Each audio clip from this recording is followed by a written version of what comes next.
shit. We made it. It's another fucking Friday.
What do you do?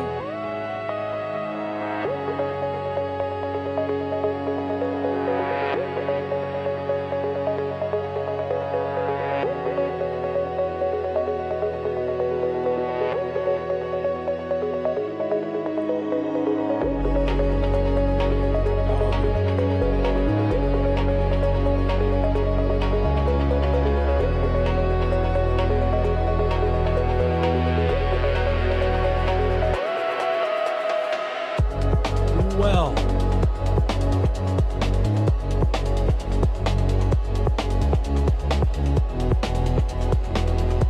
how's this sound? Gosh darn it.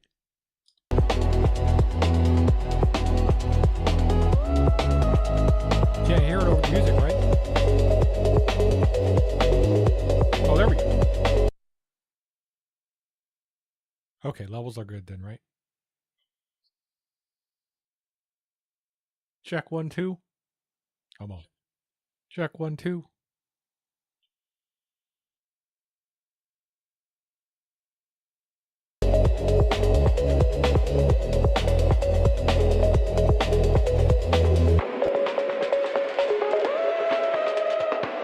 Let's go. Let's fucking go, man.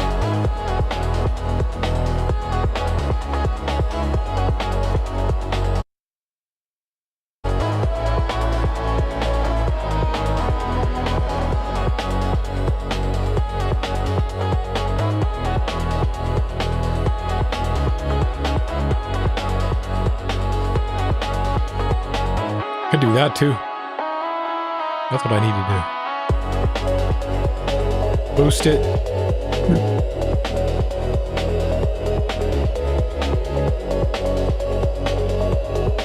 There we go. Fucking loud as fuck. Now it's loud as your mother's dick. Yeah, we don't need 2.5. Maybe we need 2 here. All right, I got an idea. I got an idea, chat. And I am here. Why am I not showing my face? Show my face. Show my face. Okay, fuck you. Turn it down to 6. I have a speech impediment. I'm so sorry. It's actually not good. What the fuck?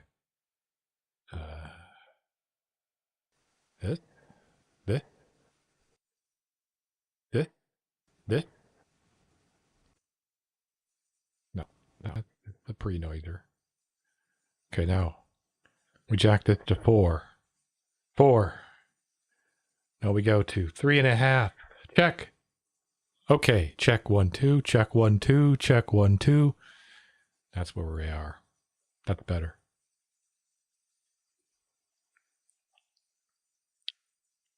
And then chat, my face reveal. Hello. Happy Friday. Okay, now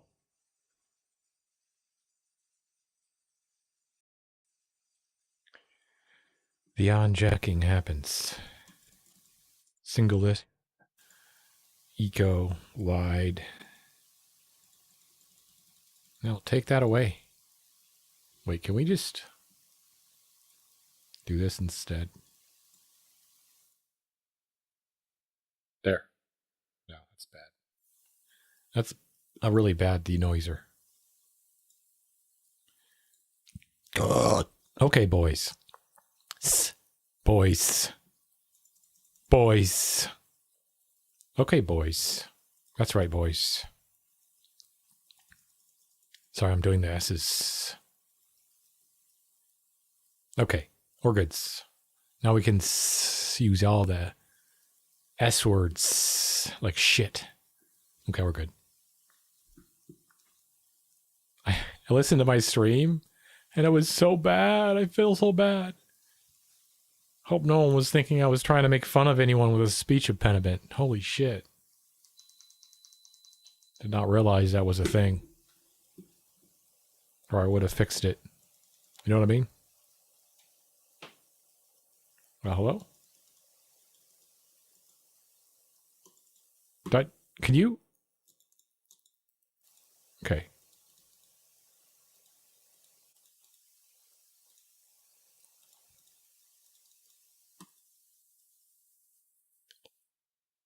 Yeah. Yeah, buddy. I got this new game. Look. So cool. All it is a clone. Oh, that shouldn't be coming through. What the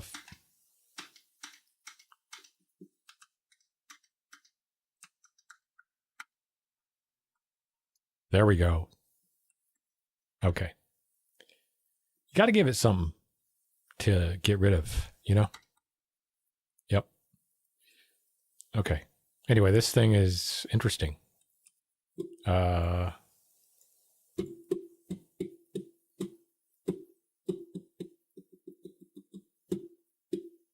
Interesting.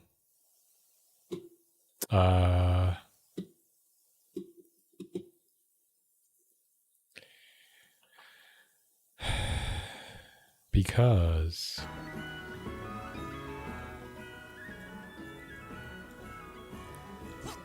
it's just Zelda. It's Zelda.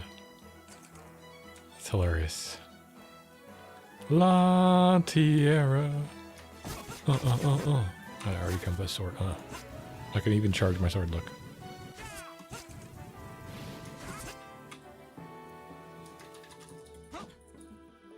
Should be removing that background noise, you bitch ass. Come on. Alright. Anyway. Back to the drum and bass. That's right, folks. We're coming to you live on a Friday with breaking news. That's right. We're gonna drop the mother of all bombs on Iran. That's right. Welcome to Democracy Now! Democracy We're going to drop the mother's mother of bombs. I'm Amy Goodman. Senate Republicans have blocked another effort to stop President Trump's war against Iran.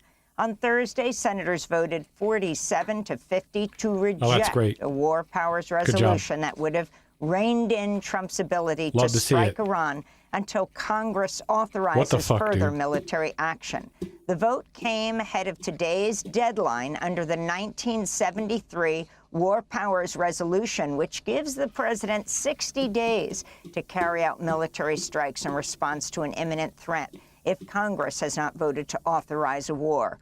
On Thursday, Defense Holy Secretary shits. Pete Hegseth Honorable told the Senate Hegseth. committee he believes the 60-day Guys, it's the Honorable Heg's Breath, a.k.a. Keg's Breath. That's right. deadline, quote, pauses or stops in a ceasefire, unquote. Meanwhile, Iranian President Masoud Pezeshkian condemned the U.S. naval blockade of Iran's ports as an intolerable extension. Yeah. An intolerable extension of military operations and said it's doomed to fail. At the It's a White House, President Trump on Thursday claimed failure. Iran wanted to negotiate a deal so badly, adding, quote, Oh, shit. What the fuck? Excuse me. Hey, didn't get that. welcome.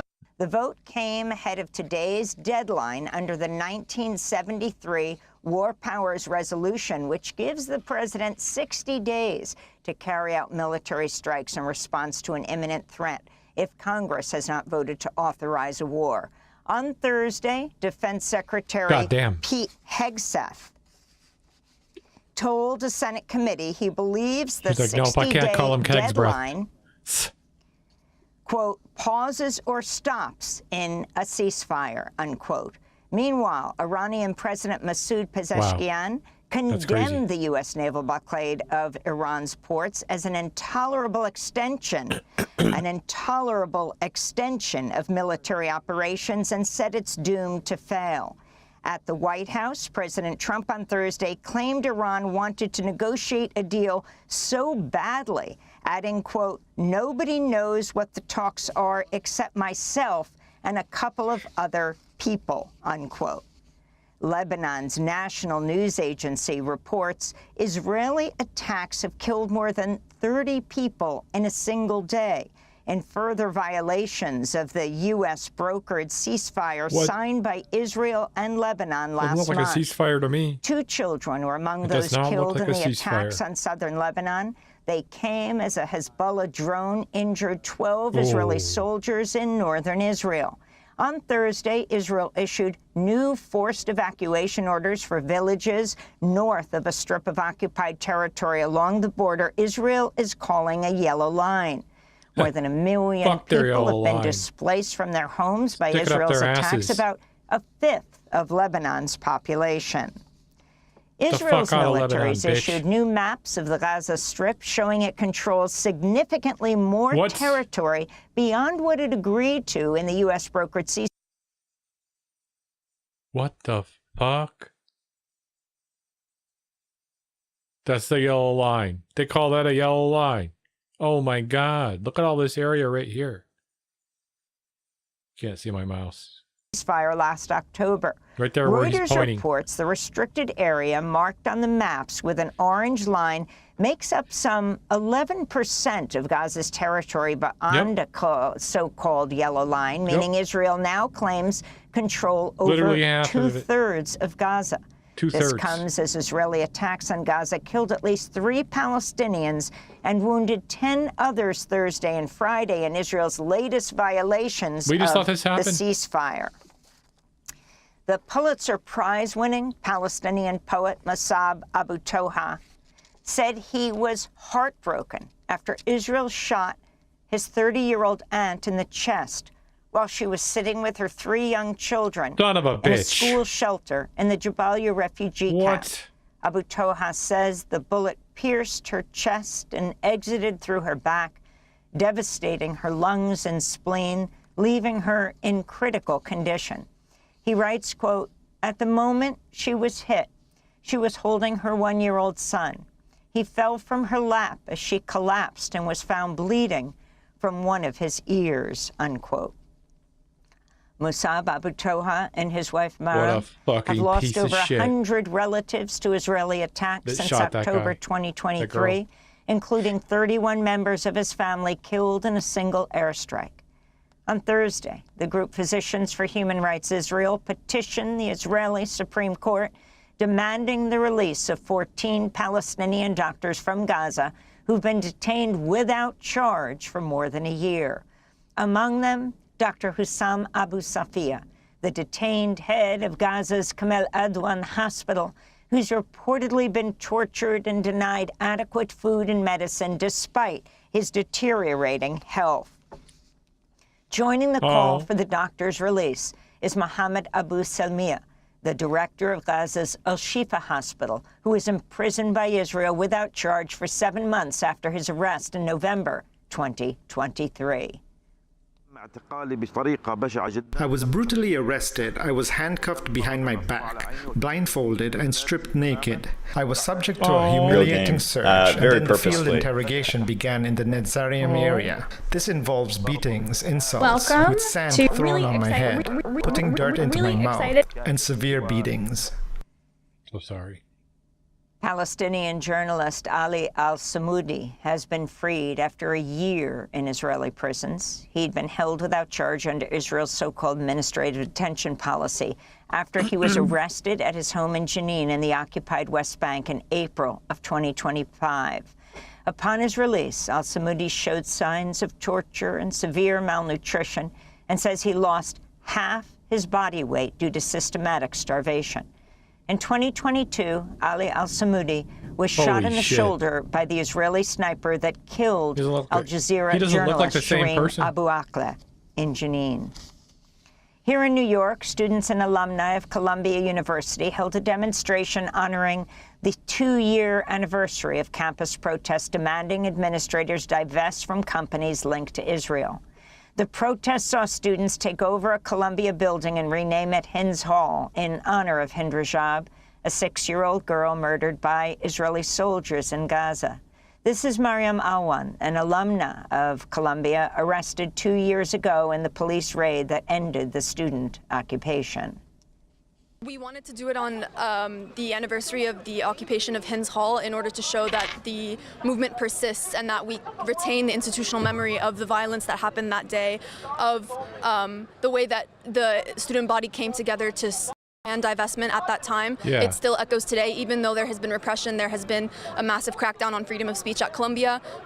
We are here to show that we won't be silenced and that we still remember everything that happened.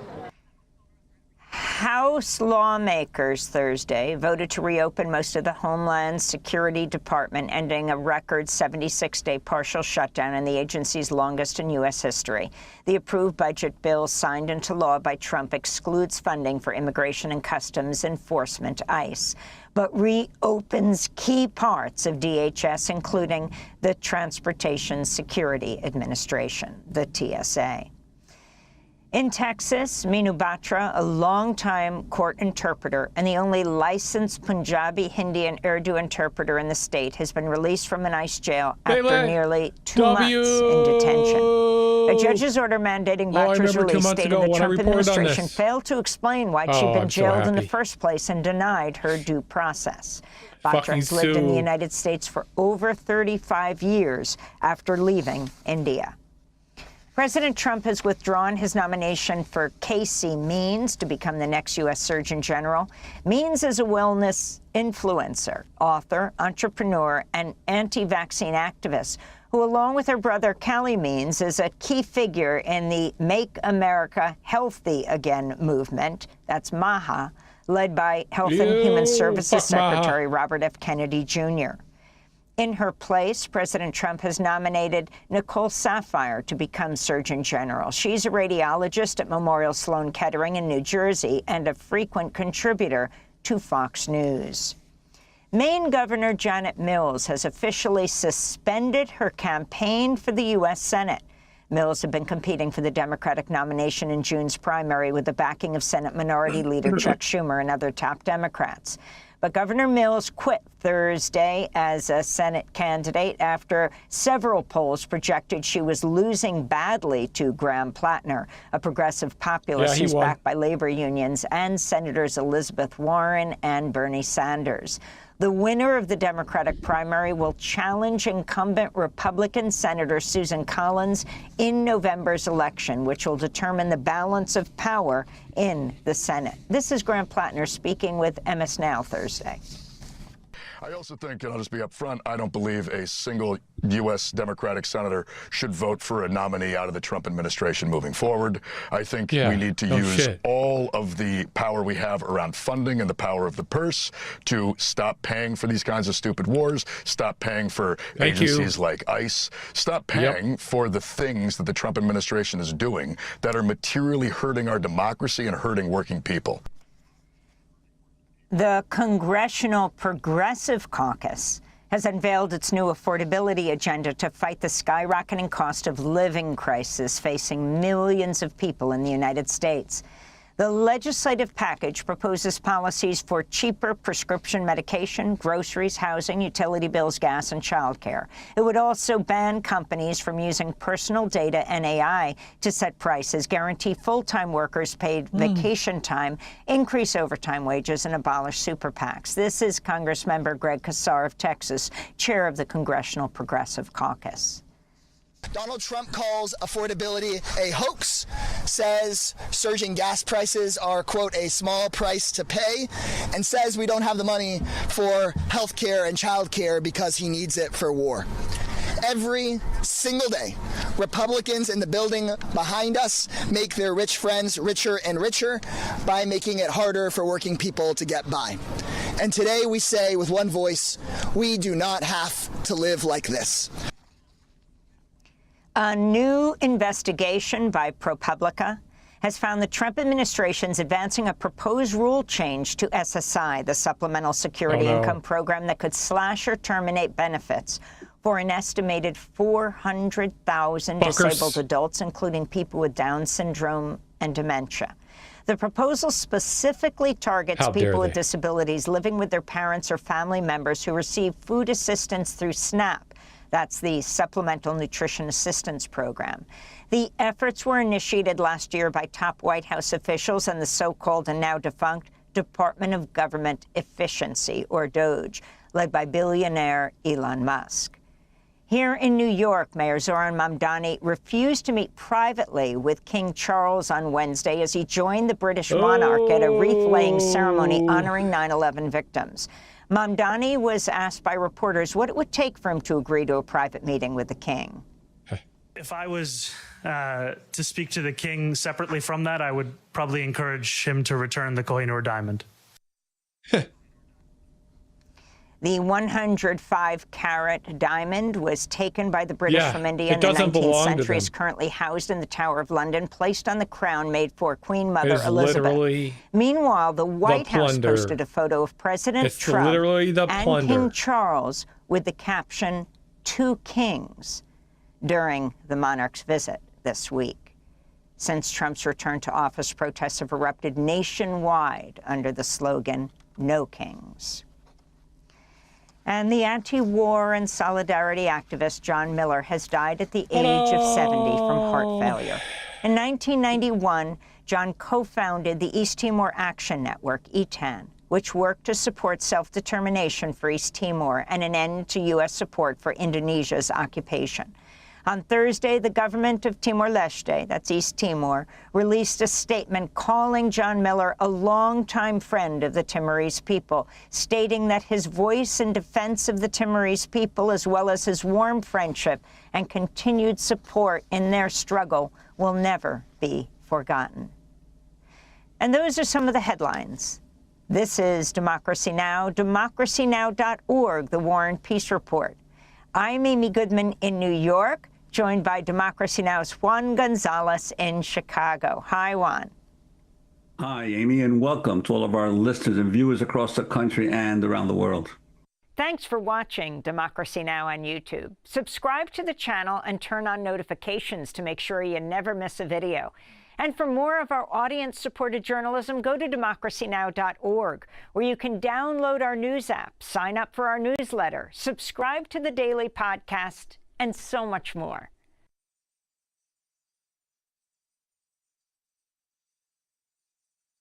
Mike Riston and Miles Taylor are working together, among a lot of other folks, on a new project called Get the Facilities Out, GTFO ICE.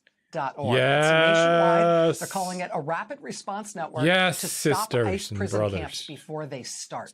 If you go to madoblog.com, we have a link to what they're describing as their action guide.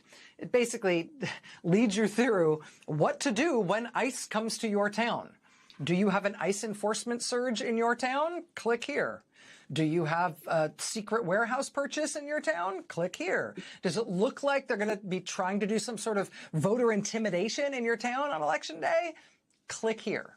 It's really practical, well-designed, well-resourced, well thought out. And it is coming at a very auspicious time for this kind of a fight. Joining us now, two guests. I never do this, but here are Mike Wriston and Miles Taylor.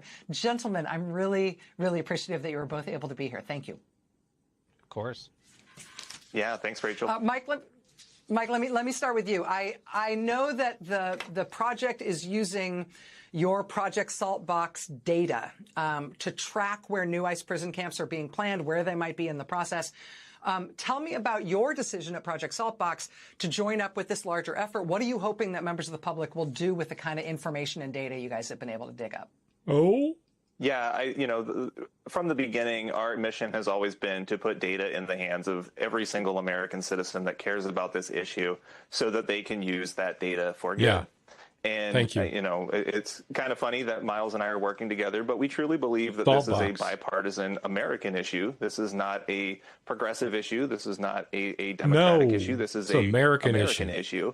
And the way that we are going to put an end to these flagrant constitutional and legal violations, as we've seen with the ruling in Williamsport and suits being brought in other jurisdiction, is by banding together American and using data and every tool at our disposal to organize and push back against this encroachment on our rights, this violation of our fellow citizens' safety, and to make sure that we're doing all that we can with the resources that we have to be effective in that fight.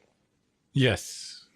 Miles, you have been a very high-profile critic of Donald Trump and therefore one of his targets for years. Tell me about your thinking about focusing on this issue, fighting the Trump prison camps. Why is this important to you, and what do you hope to be able to accomplish working together?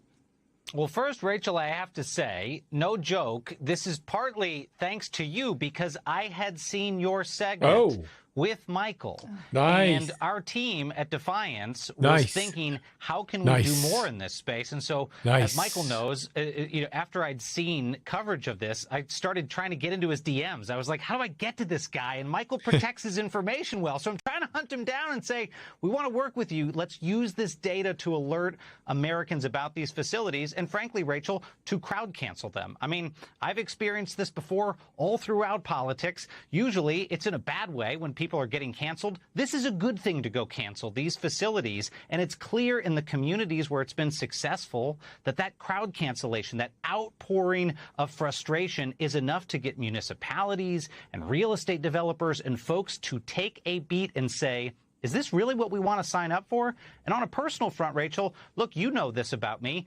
I saw these facilities. I saw them up close. I know what kind of detention capacity DHS needs to actually secure the country, and it ain't this. I mean, what most Americans don't realize is DHS will have more detention capacity if they go through with this plan than the entire federal prison system. The size of Salt Lake City, Utah. Imagine the whole city of Salt Lake surrounded and every man, woman, and child in federal custody. That's how much detention space DHS will have. Yeah, and my former department does not need that much detention space to go arrest violent criminal folks who are in this country undocumented. It does not. The math doesn't add up. The math only adds up if you're trying to build a police state. Exactly. Wow. Mm-hmm. Yeah.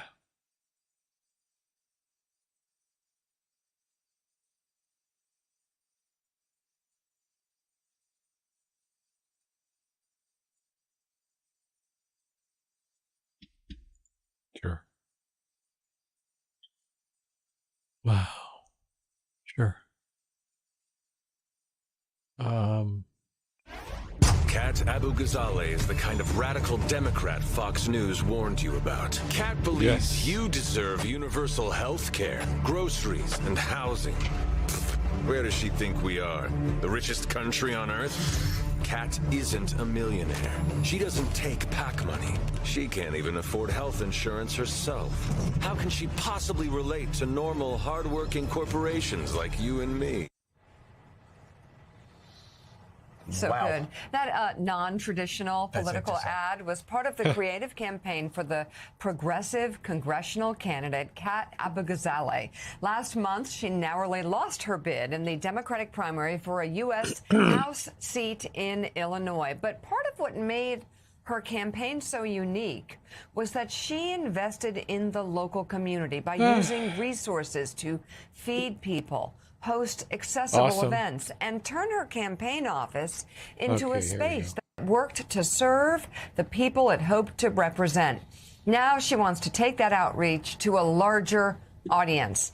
She recently launched a new organization called Kapow with the goal of helping progressive candidates in purple races all over the Midwest. And Kat joins us now. Also with us, publisher of the newsletter, The Ink on Substack, MS Now political analyst Anand Giridharadas. And you know, we figured out yesterday that if somebody could get both of your names in like Scrabble, they would be like international. All-time winners. There we go. We put the names up. That is a win. So, Anand, I wanted you to come on for a very specific reason, because she has done what you wrote about Democrats needing to do with influencers. It's an extraordinary story. But, Kat, I've got to tell you, I saw that, and I showed it to Mickey. Oh, my God. And then I saw your closing ad. And your closing ad was extraordinary. And at one point, and I make no light of this at all, but at one point, a member of ICE picked you up and must have thrown you 10 feet. And you get up and you start running back at him again. And I said to Meek, I said, that is a winner right there. So thank you for being with us. I want you to talk first, though, about the campaign. And I want you to talk about how well you connected with the campaign. And you would have won the campaign, but for the fact that there's some dirty dealing at the end as far as funding somebody who had no chance of winning. But in campaigning, you really, with Kapow, you really showed other Democrats a great way to connect to their community and do the right thing. Yeah, thanks so much for having me on to talk about this. I thought about how much money gets wasted in campaigns, and what if we spent even a fraction of that trying to feed people, stocking local food banks, funding local clinics, especially with such a large donor base. And so from day one in our campaign, we centered mutual aid and direct action for our kickoff event. We didn't ask for monetary donations. We asked for pads and tampons, which were donated to the Chicago Period Collective. And our campaign office functioned as a place where people could get what they need: food, clothes, winter coats, baby formula, Narcan, diapers. She's awesome. Originally, it started especially with the unhoused community, then the undocumented community, and now a lot of families come to us for what they need. And so after the campaign, we didn't want to just abandon this infrastructure, because this was the #1 persuader for undecided voters. It was the #1 volunteer recruitment tool. People feel helpless in the face of fascism. And so when we say, hey, here's something you can do, and we want you to do it with us, we make politics a team sport, and we're able to serve our community and show our values rather than just tell. And the thing I always found out and was, well, like, when people voted for me, a lot of people voted for me. They said, well, I don't agree with like hardly anything that you do, that you believe in, but I know you're going to go up and you're going to fight for me. You're going to represent me. And even if you disagree with me, I can pick up the phone, call you, and I may be able to change your mind, because nobody owns you. And that's about her campaign. But when I saw her campaign unfold, I thought about you, because you wrote a book called Influencers, and I thought, Persuaders. It's so sweet about that too. So he wrote it, but I call you know it what he means. It's the same. I don't care if you get my book title wrong, as long as you get my name right the way you do, Joe. Exactly. Well, I think I did it. Exactly. So Persuaders. I'm a poor country lawyer. I'm still having trouble reading, but I thought about you because even though I don't know the title of the book, I knew the contents of the book, and you were talking about Democrats don't know how to connect to communities. who's sitting to your right, I think is offering an extraordinary blueprint, because even after she lost a heartbreaking campaign, she said, hey, by the way, we keep going. We keep going. We keep helping the community. Campaign for politics over. The campaign to help people continues. Talk about that.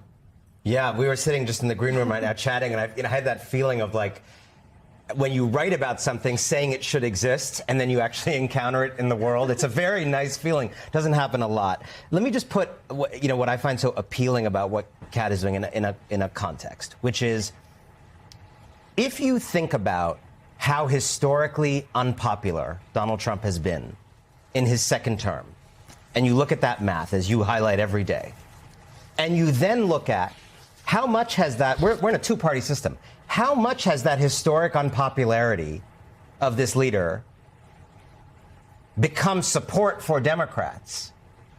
The answer is very disappointing. In other words, Donald Trump is historically unpopular, and Democrats have found a way to benefit from that almost not at all. And that, to me, comes from a lack of real reckoning about what is the connection to community, as you said? How are we trusted? Are we out of touch with voters in terms of, as Kat was highlighting, the wealth of the candidates we run, the age of the candidates we run? Are we embedded in communities? Are we running and embedded all over this country? And, in the Persuaders, one of the core ideas I wrote about was this notion of movements need to be homes, not just opinion factories, right? Not just places that have positions you might agree with, but actual homes. And to your point about when you were running, if you create that sense of home in a movement, you're my people, you take care of me, you may feed me, you're in my community, I see you, I'm willing to then tolerate differences on individual issues because I have an underlying issue, sort of like you do in a family, right? You don't need to agree with everybody in your family because there's a deeper baked trust. Well, movements can have that kind of trust.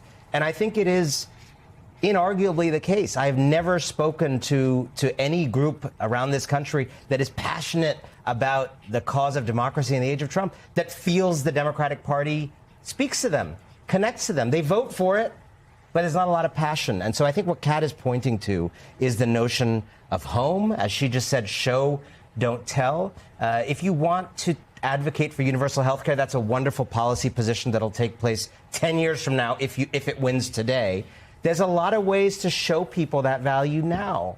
There's a lot of ways to set up in public parks on a weekend and have volunteer doctors doing consults. There's interesting grassroots stuff happening around the country. I am glad that you are trying to bring this to the national level and teach other campaigns to do this. Yeah, Kat, understanding that winning a congressional race in Evanston is different than winning statewide in Missouri, can you just speak a little bit to potential candidates or people running right now, just about what you learned, what you took away from the experience of running for office, what worked, maybe what didn't work, and what you would advise others running now? Yeah, so we came in a close second in a field of 16. We won the city of Chicago as well as McHenry County, which is the most conservative part of our district. So two very different political ideologies here. And that's because of that idea of showing and not telling, that idea of home. And so we at Kapow, and if anyone wants to learn more or contribute, they can go to kapow.works, K-A-P-O-W. We're helping other candidates do the same. We are trying to make this the expectation rather than the exception. If you actually want to connect with people, show who you are, get creative. I feel like we have just become rote in politics. We're doing the same things over and over again and expecting a different result. And that's just not going to happen. We have to do something different. And I think we should start that with helping people. I love that. A look at something on the national level. Democratic Senator Jon Ossoff of Georgia has released a new campaign ad ahead of the midterm elections, focusing on affordability and the corruption that he says holds ordinary Americans down. Here's part of the spot. Yeah. We're told a story. Work hard, play by the rules, and you'll thrive. No matter who you are or where you start, the grind will pay off. But for too many, this story just isn't true. Groceries, rent, insurance, taxes, the car note, the power bill, the math doesn't work. I was so happy to graduate college, but why is rent so expensive? 2 out of 3 Americans told us they're stressed about their own finances. No matter how hard you hustle, you can't get ahead. The culture wars are exploited to divide us, while insurance companies get away with denying our claims, while hedge funds buy up all the houses in our neighborhoods, while we have to pay $3,000 for an ambulance. You aren't the problem. Neither are your fellow Americans. The problem is a corrupt and failing political system. The problem is that the people's elected representatives don't represent the people. They represent the donors and special interests. Corruption is why things don't work for ordinary people. He's right about that. You know, I saw this ad yesterday, Claire. It's 4 minutes. And he goes on and talks about specifically corruption with Big Pharma and why politicians won't do the right thing on medical costs. And I sat there, especially in that first minute and 10 seconds or so, and I thought, everybody's always saying, oh, Democrats don't have a message. Yeah, they have a message, and I think Jon Ossoff gave a pretty damn good distillation of what that message needs to be. Yeah, and, you know, we've talked some in the show this morning about the Supreme Court. There's now a race for what is the worst Supreme Court decision in our lifetime, but Citizens United has to be up there. Because if you look at what's happened in these races, there's more people now giving $5 and $10 to political campaigns than ever in the history of our country. Democrats are actually staying somewhat even in hard dollars because of low donations from folks who maybe watch this program and find a candidate they care about, like Kat. But the dark money behind the curtain is so huge, and it's coming from those very places that Ossoff refers to in that ad. Yeah. And that is really what is fomenting the kind of corruption he's referring to. And Kat, I want to ask you, I think you have hit on something in that candidates need to get out of doing it the way it's always been done, and they need to do it differently. What I want to ask you about is what happens after these primaries. I think, listen, I ran for office the first time. I may have even been younger than you are the first time I ran. So young people have run for office for a very long time because I'm older than dirt. So I think the thing that is important, and I ran primaries against incumbents. Yeah. So it's possible to do it. But afterwards, the key thing is, how do we keep the party together? You lost a heartbreaking narrow loss after doing things differently and inspiring a whole lot of people. How has the unity gone in terms of the congressional district you ran in? Because if we're going to fight the fascism you referred to, we've got to stay unified, even if when a progressive candidate wins or someone who is campaigning against a very progressive candidate wins a primary. Talk about unity. I think that unity comes from a shared goal. I believe that everyone deserves housing, groceries, and health care with money left over to save and spend and equal rights. And I think that the vast majority of people want that too. But we also need to be holding people in our own party accountable. And there are some that don't believe in that are in the way of our own agenda of trying to help others, of not caving to Trump. And so that unity in my own district has been fantastic. We're one of the most progressive districts in the nation, and people from all over our district in the Chicago area have been wanting to get involved in our Org Kapow, but also we're trying to figure out how we can help them. But the same can't be said about every other district in this country. And when it comes to unity, we need to get on the same page. It's about approach. It can't be about a different goal. That goal has to be fighting for the working class. That goal has to be about defeating oligarchs, of not caving to big money interests like crypto, AI, and APAC. We have to be unified in that message. And I think if we do that, we can truly bring this party to what it once was, the party of the New Deal and the Civil Rights Act. So that Ossoff ad, and it does paint these sort of shadowy big figures, corporations and the like, as being the enemy. Obviously, you touched upon that in your campaign as well, Kat. Yesterday, the Supreme Court had this ruling, which I think a lot of people will be outraged about, but there is a sense, there's a fear that people could feel like hopeless. Like the system is rigged against us, whether it's big money interests or institutions working against us. So how do you navigate that? Like, what would your message be to Democrats who are heading to the polls this November, like to sort of understand that feeling of frustration, but say, no, actually, your voice, despite the fact that deck seems stacked against you, your voice still could count? Let me actually completely reframe the moment as a hopeful one, which is, so I wrote Winners Take All, a book about this billionaire class and oligarchs, 2018. When I was making that case in 2018, I could feel that how uphill it was, not just on the right, but a lot of Democrats were like, why are you criticizing the power Bill Gates has? He means well. These kinds of things. I would say I don't get that pushback in 2026. The conversation has changed. The far right includes, and I don't agree with them on the issues, but it's worth noting that within MAGA, there's a pretty significant anti-oligarch ideology. They don't live up to it. They don't pass laws on it. But there's a significant, it's an intellectual current there that didn't exist there before. Yeah. I would say on the broad left, this is now where the energy is, kind of an anti-oligarch thing. John Ossoff is not a flaming progressive, and yet that's the ad. And I think people, when you talk about affordability, when you talk about oligarchy and some of these ideas, Joe Biden's closing message, his equivalent of Washington's farewell address, was about oligarchy. Right? This issue has gone mainstream. I think regular people understand it. And this notion of corruption and affordability as the kind of these I think people have found a more relatable way to frame this than maybe I and others did a decade ago, which is there is a group of people who have this power. They're making your life hard, but there's a lot of energy. When you see Zoran being the mayor of New York City today, as simple evidence, there's a lot of energy around taking power back. I think there's a lot more consciousness that's been raised.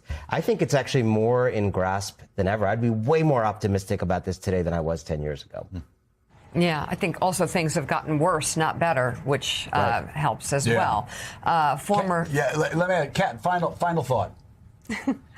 I mean, I think that's right on the money. Like, look, if this was hopeless, they wouldn't be trying so hard to stop us. They wouldn't be sending armed goons on our street. They wouldn't be trying to take our voting rights away. They wouldn't be trying to subjugate the 99%.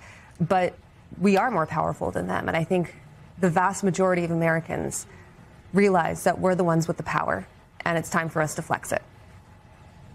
Former Democratic congressional candidate for Illinois, Kat Abogazala, and MS Now analyst Anand Giridharadas. Thank you both very much for coming on this morning.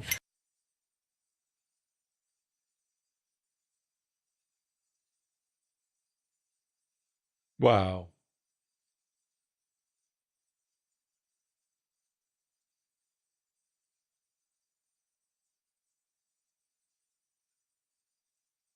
It's going to be a long night. Socialism experiments in blue cities aren't exactly going very well. Take Seattle's new socialist mayor, Katie Wilson, for example. She's got a lengthy list of free things that she would like to hand out. And she's not sorry to rich taxpayers who are fleeing because they and their businesses don't want to have to pay for them. Watch. I think the claims that millionaires are going to leave our state are like super overblown. Yeah. And if, you know, the ones that leave, like, bye. Exactly. Fuck you. All right. So all over New York City, with the city facing a $6 billion budget deficit for fiscal year 2026, Socialist Mayor Zoran Mamdani is already begging for cash to pay for his wish list so that he can just make the budget for starters. Watch. New York City faces a budget crisis of a historic magnitude. We inherited a deficit larger than any since the Great Recession. We cannot close this deficit with savings alone. We need new revenue, and we need a structural reset in our relationship with the state. That is the only way to meet our legal obligation to pass a balanced budget. I mean, running a business is tough, and that's basically what he's doing, Kaylee, in trying to run New York City. He had all of these ideas about all this free stuff, free buses, free childcare. Now he's scolding Ken Griffin, who, you know, for having this big fancy penthouse, and it's blowing up. It's really blowing up on him. And it really makes some of these socialist leaders just look like they didn't pay attention in school about how the economy works. You suck. That you need companies, you need philanthropy, you need all of this stuff. No. What do you make of, you know, actually, let's start with the Seattle mayor and her laughing after all of these businesses have already left Seattle. They've already moved out. Laugh as you run your city into absolute oblivion.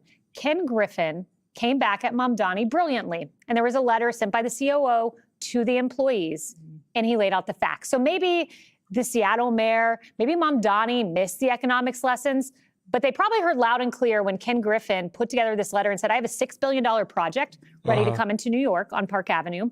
That would mean $6,000 highly paid construction jobs for Manhattan, 15,000 permanent jobs. I assume Mamdani would like that. Wouldn't you like that? All you socialist constituents, more jobs. Oh, wait, and on top of that, Citadel, they have 2,500 employees. Guess how many dollars they've committed to New York City? $2.3 billion in taxes have been paid to New York City because of Citadel. That's Ken Griffin's company. And then finally, I just say this. Citadel. He donated $650 million in charitable gifts. His employees, 200 of them, sit on charitable boards. This is what companies do for cities. And I think Mamdani might have woken up and realized that, because days after his dust up with Ken Griffin, he had to stand in front of New York and say, I also want to thank Ken Griffin for funding a memorial wall that will open later this year. It was a memorial wall for fallen officers. That is what business contributes to society. And Mamdani, I think, has woken up and realized it, at least in part, having to issue, I'm going to call that an apology. It's not an apology, but it's an acknowledgement. So, Jessica, you look at the philanthropic side of this, which we heard Kathy Hochul say, please come back after chasing all of these people out of New York. I love that Mayor Mamdani is saying we need to recalibrate the relationship between the city and the state. In other words, I need way more than you've already offered me to bail me out here. And let's just forget about the rural people who live in upstate New York. Well, and Kathy Hochul's not having it. I mean, Kathy Hochul has her own reelection to think about. She has totally turned around her campaign, and she's not going to be driving more wealthy New Yorkers out of the city for sure. On the philanthropic front, everything, I don't want to say everything that is great about New York, but when you go to any amazing cultural institution, there is a billionaire's name on the wall. Every hospital, I mean, we lead the world in medicine and medical treatments, and Tisch, Langone, all of it. Those are really rich dudes who love it here and wanted to give back to those communities. We have to preserve that. Doesn't mean you can't pay your fair share, blah, blah, blah. But beyond the fair share is excessive. The one thing that I wanted to say is there is never any discussion about the biggest line item in the New York City budget, and that's education. It is untouchable in all of this. And there was an Atlantic piece about what's going on in our public school systems, which I feel very seriously about. So New York City spends more per pupil than the other 100 biggest districts, over $40,000 per year for each pupil, and has, at best, average outcomes. Majority of that goes to teachers who are not even earning, when you comp it for cost of living, more than if you were in Los Angeles or Miami or Dallas, other big cities. Find out what's going on in there. And I think that parents and maybe some teachers, I know the unions are very powerful and protective, but they would thank you if you found out how this is such a money pit and that we're not even getting stellar outcomes for it. There again, I mean, it's the private institutions who are doing a way better job. Look at the Catholic schools. They spend about $12,000 per student, and they have way better outcome. And they're practically free for the students that go there. So, that analysis, the idea that $40,000 is going to make your kids smarter, we've learned this lesson in a very big way. It absolutely doesn't work that way. Jesse, as you look at this, and, I thought it was very interesting, just by the way, that Mayor Mamdani was barely visible when King Charles was here yesterday. They matched him up with Bloomberg on the pretense that he created the 9/11 museum. Why don't you guys walk all around together? Because it obviously wasn't going to work to have Mamdani next to him. So he made this big show that he was going to demand this precious diamond back that's in the crown jewel, and he never even brought it up. I don't care what he says. The state dinner Greg and I were at probably the second richest room ever besides the inauguration. We were the poorest ones in there. Not including Epstein Island. The poorest. A lot of billionaires, which we haven't gone to.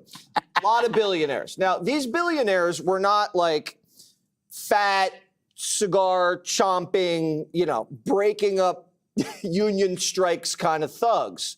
A lot of the guys were short and slight and pale and shy. You would agree. Polite, shy, just hanging out. A lot of them love the environment. They're not monopolists.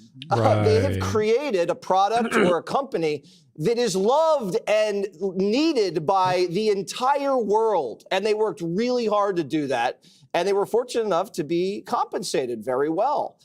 Some of them still use child labor, but that's overseas. It doesn't even count. But they had strategically raised families and grown businesses in a place like Washington State because there's no state income taxes. What the so to fuck have is a he woman like yapping that about? who's done nothing in her life and still lives with her parents, just dismissively, just blow them off like they don't even matter. It's so disrespectful and dumb that I'm beginning to think she's probably Canadian because that's not how normal people in the United States talk. We've always really been impressed with success. We've always wanted to emulate that kind of thing. We love but success the way in that she America. talks about them, she doesn't understand that when Bezos moved from Washington to Florida, it cost Washington $1 billion in tax revenue. Just in 2024 alone. He sold 50 million shares in Amazon. He saved $600 million. Okay? Don't you want a guy like that to spend in Washington? He's spending as much as like a small city. No, and he it's isn't. not, it's philanthropy. It's when he builds his new yacht, redoes his home. I mean, this guy is throwing money He's a around fucking construction, Bezos dick sucker? development. Jesus Why don't you want Christ. him there? Why would you chase him away? I swear to God, this woman's Canadian. You're Canadian. Greg, bitch. you know, it strikes me when you look at these youngish leaders. I mean, first of all, She just anyone laughs. who's What the over 40 fuck? and thinks that it makes them relatable, that their parents What are a still helping them to wheezy pay for their little stuff, liar. I think What is a bizarre. fucking but, you know, goes weaselly back to the little education thing, liar. I think these people were not well educated. I don't think that they had a civic I don't think understanding, you're educated. economic understanding, and now they're in control of these cities. You know, the thing about Mamdani, you have to remember, he is the mayor of New York City. New York City is a mess. Who do you blame? There are no Republicans. It's like, so what are they doing? They can't just point to those other guys. Yeah, wait like, till oh, it it's starts their to fault. succeed. He's and then you're essentially gonna a have to single parent with blame a them for drug problem. success. You can't blame No, the you'll woman who ignore left him. you. You're the It'll one do. who's got this issue. So who do they blame? Who do you blame? They turn to the citizens. They turn to the voters, the rich voters, the rich Democrats. I don't know any rich Republicans that even voted in this election in New York. So they're actually, I was going to use a metaphor that involved violence, but I won't. He's actually setting his sights on somebody to blame, and it's the rich people. Now, the Seattle mayor, this is a person who has never gotten a mortgage, signed a rental agreement, managed a budget. She's been financed by her parents, a luxury enjoyed by many of these, what would you call socialists, socialite socialists, you know, like Mamdani, Hassan. They live these pampered lives while they inflict the hardship of their beliefs on others who don't have a wealthy mommy or daddy there to keep them out of trouble. This is why she's always no sense what he's saying. Okay, when you look at that face, what you see there is the warm embrace of ignorance. The less you know about how things work, whether it's incentives or trade-offs or human behavior, the easier it is to spout terrible ideas. It's a refusal to understand as a method of political preservation. She can destroy an economy without hesitation just because she doesn't know what she doesn't know. And it's that easy. And it's like if she learned 5% about how an economy works, why people are fleeing, her entire worldview would crumble. It's just better to live at home and, you know, watch something that somebody like that watches. Why are you sucking billionaires' dicks? It's like the cats of Greg. Beverly Hills. I don't know. Be sure to like and subscribe for all the Fox News latest on YouTube and catch streaming now on Fox One.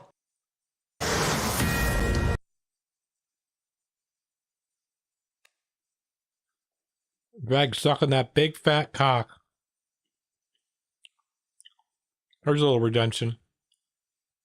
Heat, then get the hell out of the kitchen. TV 4 to 6 weeks ago, and you said we were weeks away from it. Now you're making condescending remarks because you can't defend the fact that this war is not going your way. Wait, one more time. Not going your way. One political Get your concession. fucking hand out of my Name face one political first. concession. Honestly, I'm not going to have this guy's hand in my face. I'm sorry, but I just got off of CNN about an hour ago, and I am so sick of people who constantly dish it out, but cannot take it. This perfectly encapsulates the entire Republican Party, because during my CNN hit, Scott Jennings was taking snide personal jabs at me. And listen, If you've watched my channel for a while, you know that I love to debate. I love to go on these debate shows, have a great exchange of ideas. I mean, I started off by going to Trump rallies and having respectful conversations with his supporters. So it's amazing that we've gone this far, and this is genuinely one of my favorite shows to go on. But Scott Jennings has become increasingly flustered over the past few months since the start of this Iran war, and it came to a little bit of a climax tonight. I am never somebody to talk about things like this in this manner,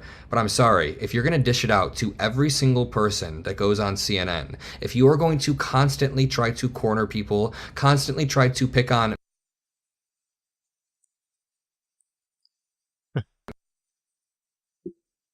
amount, and when I check it out, he mainly finds women on the panel that he can kind of just like talk over and try to trap in a corner.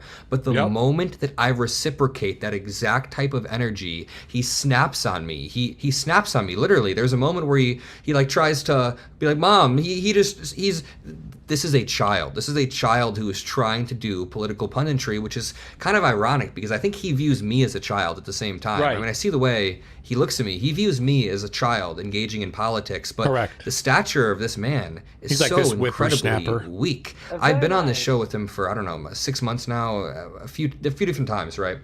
And ever since the Iran war started, it has been getting a little bit more intense, I feel like. He's been more and more wrong. The 4 to 6 week timeline that Donald... Anyway. There's that.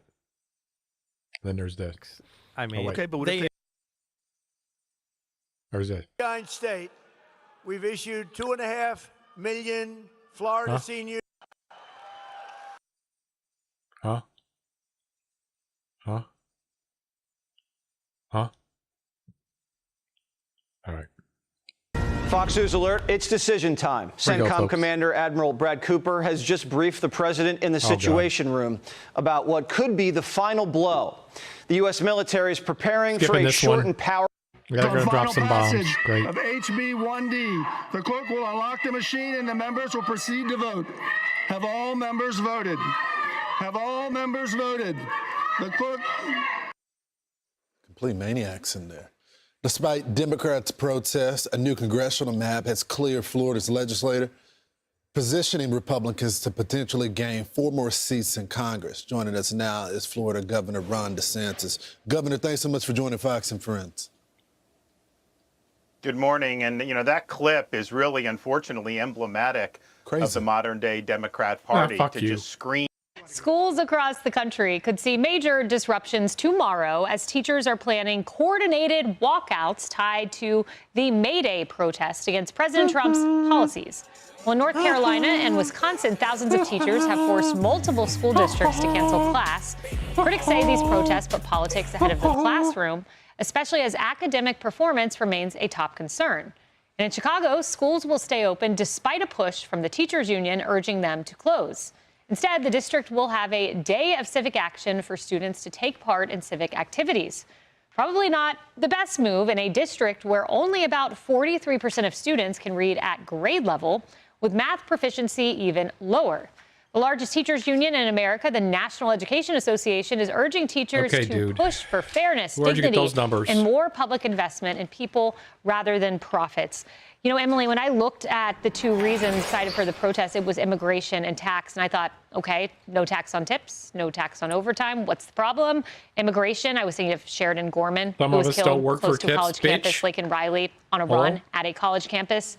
I think there'd be a little nuance in the viewpoints here. I think people would be hard-pressed to find one teacher or one student that can articulate with specificity a persuasive reason why they are protesting President Trump in those subjects and why.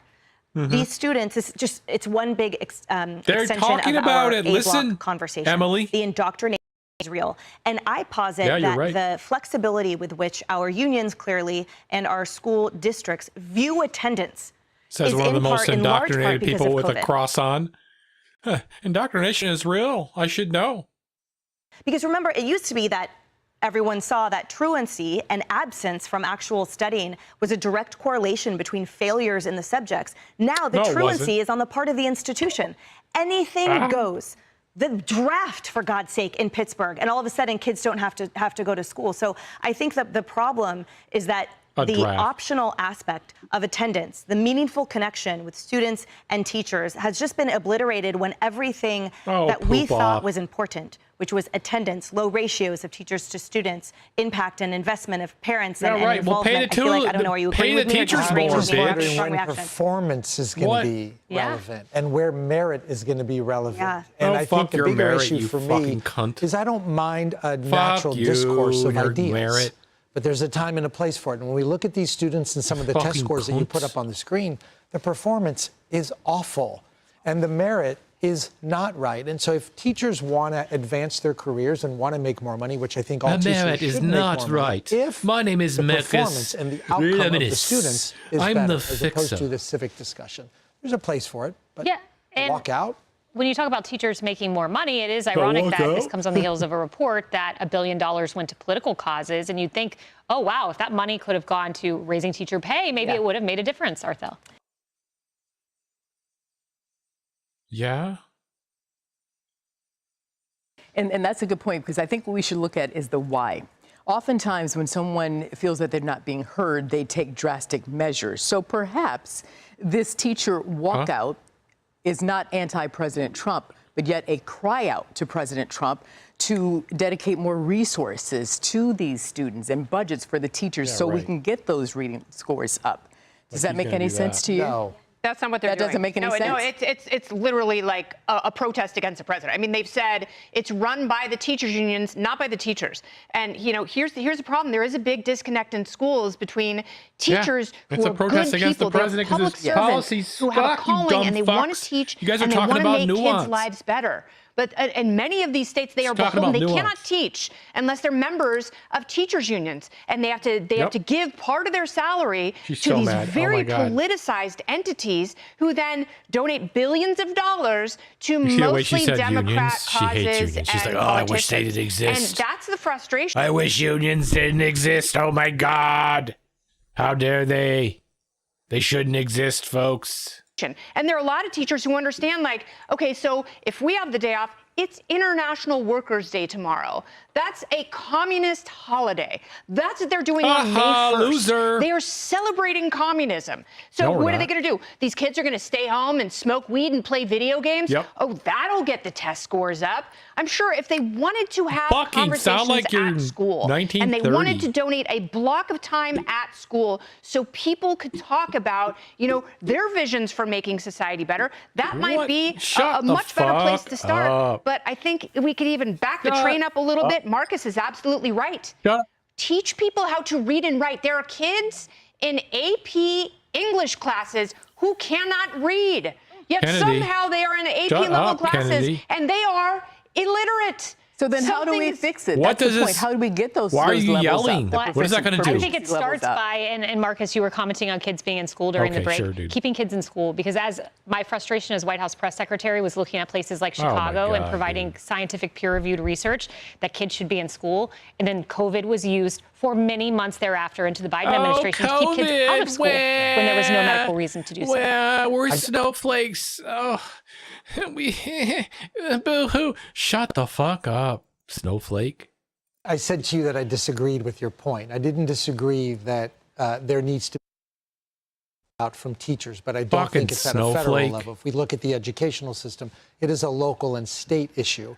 And in the state of Illinois, and in the city of Chicago, we have a fundamental problem. I'm from there. We have a fundamental problem with the focus on the teachers, with the focus on the training, with the focus on the performance and the merit.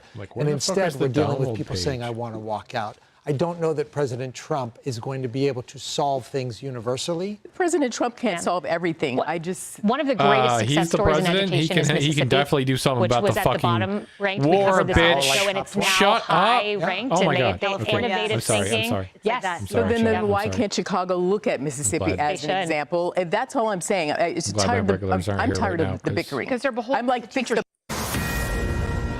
Trust in our institutions in the United States is at an all-time low that is across the board. Trust in the media is at an all-time low. Trust in church is at an all-time low. Trust in the scientific establishment is at an all-time low. Trust in government is at an all-time low. And, of course, trust in academia is at an all-time low.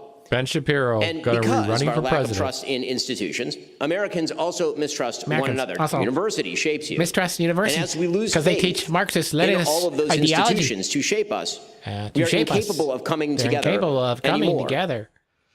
That was conservative commentator Ben Shapiro answering a broader question that many Americans wonder about today. Why does it feel like we are more divided than ever? And as you heard there, Shapiro believes the answer is simple. Our institutions are failing us as Americans. A lot to unpack over the next hour. Hello, everyone. This is Outnumbered. I'm Emily Compagno here with my co-host, Kayleigh McEnany. And also joining us today, Arthel Neville, Fox News anchor, Kennedy, host of the Kennedy Saves the World podcast, and Marcus Lemonis, businessman, Fox News contributor, and host of The Fixer on Fox Business and Fox Nation. Now, Shapiro then shifted his focus on how to rebuild I want to see my king. I want to see my king. Hold on. All right, y'all. So this video went kind of viral. There's nothing I enjoy more than listening to the C-SPAN callers sort of run their mouths, because you hear things all over the fucking map, y'all. You hear fucking far left, far right, radical, centrist, fucking boring. Maxing out, baby. Anything and everything that you could ever imagine. The C-SPAN callers will call in and they will say that shit, okay? So here we have, this went kind of viral on social media, and you're about to see somebody call in and just drop a whole bunch of fucking knowledge, on the head of this C-SPAN host, and she gets shocked into silence by what this guy's saying. Here we go. Let's watch. My family members, they do worship Donald Trump. They do believe he is Jesus Christ. So when he shows that image of himself as the Christ, that's how they see Happy him. May Day. My family doesn't pray for Donald Trump. They pray to him. Really stop and think about what he's saying here. It's terrifying, and this is a real thing that actually exists in this world, that Trump is effectively creating not only a death cult around him, but what will functionally be in the long term a religion around him. Now, how many people will survive in this religion in the long term? It's going to be like I guess we'll find out together. But the fact of the matter is, this guy has done anything and everything he can to piss away all of his support. And at this moment, he still has 33% support in this country. 3 out of 10 people will look you in the eyes and still defend the man who triple-tapped a little girls' school in Iran and killed 170 precious little kids. They will look you in the eyes and defend a guy who's arming and funding a genocide and relentlessly providing Israel cover as they do multiple genocides right in front of our eyes. They will look you in the eyes and defend a guy who kicked 18 million people off Medicaid. The biggest grift in America is convincing Americans that people that are rich are the ones that are the best. They're good. You want to be like them. That they're the most altruistic. That's the word I'm looking for. They're the most altruistic, and that's fine. We should be like them. So whatever they do, it's good. And is doubling, tripling, and quadrupling health insurance premiums and screwing everybody over. They will look you in the eyes and defend a guy who was caught red-handed in the most corrupt schemes you've ever seen in your life. Pay-to-play fucking pardons. $1 million a pop, he'll pardon whoever you want. Doesn't matter what crimes they committed. A guy who was caught red-handed in the fucking Epstein files. A guy who's building literal concentration camps that will be death camps in this country. ICE, Gestapo, death camps. And people will look you in the eyes and defend this guy. Full throttle. So what does that mean? It means, yes, we are dealing with what is effectively a literal death cult. And this guy has them in his family, and he's trying to enlighten people on what it's actually like. Okay, what it's actually like dealing with these people. My family doesn't pray for Donald Trump. They pray to him. They worship him. You understand? This is a cult. And they believe, my father believes Donald Trump was born without sin, that he is God in human flesh. Oh my God, dude. My father said Trump never lied. That's crazy. Oh my word. Actually. Oh no. Remember that article? I'm gonna fuck up the exact number. But in his first term, there was an article released by, I believe, the Washington Post, and they said it was either 32,000 or 38,000 lies that he told. To that point. Now it's obviously way more than that. But that is like earth-shattering. That is record-breaking. And by the way, Trump posting himself as Jesus. Well, now you get a little sense into the mindset and the narcissism that leads to that, and that there's people like this guy's family who look at that and they go, yeah, that's how we view him. We view him as perfect. I mean, it is just, it's so wild to see and this is why people are speculating, is he the Antichrist? Somebody who exhibits literally every single negative characteristic that you were told your entire life not to be.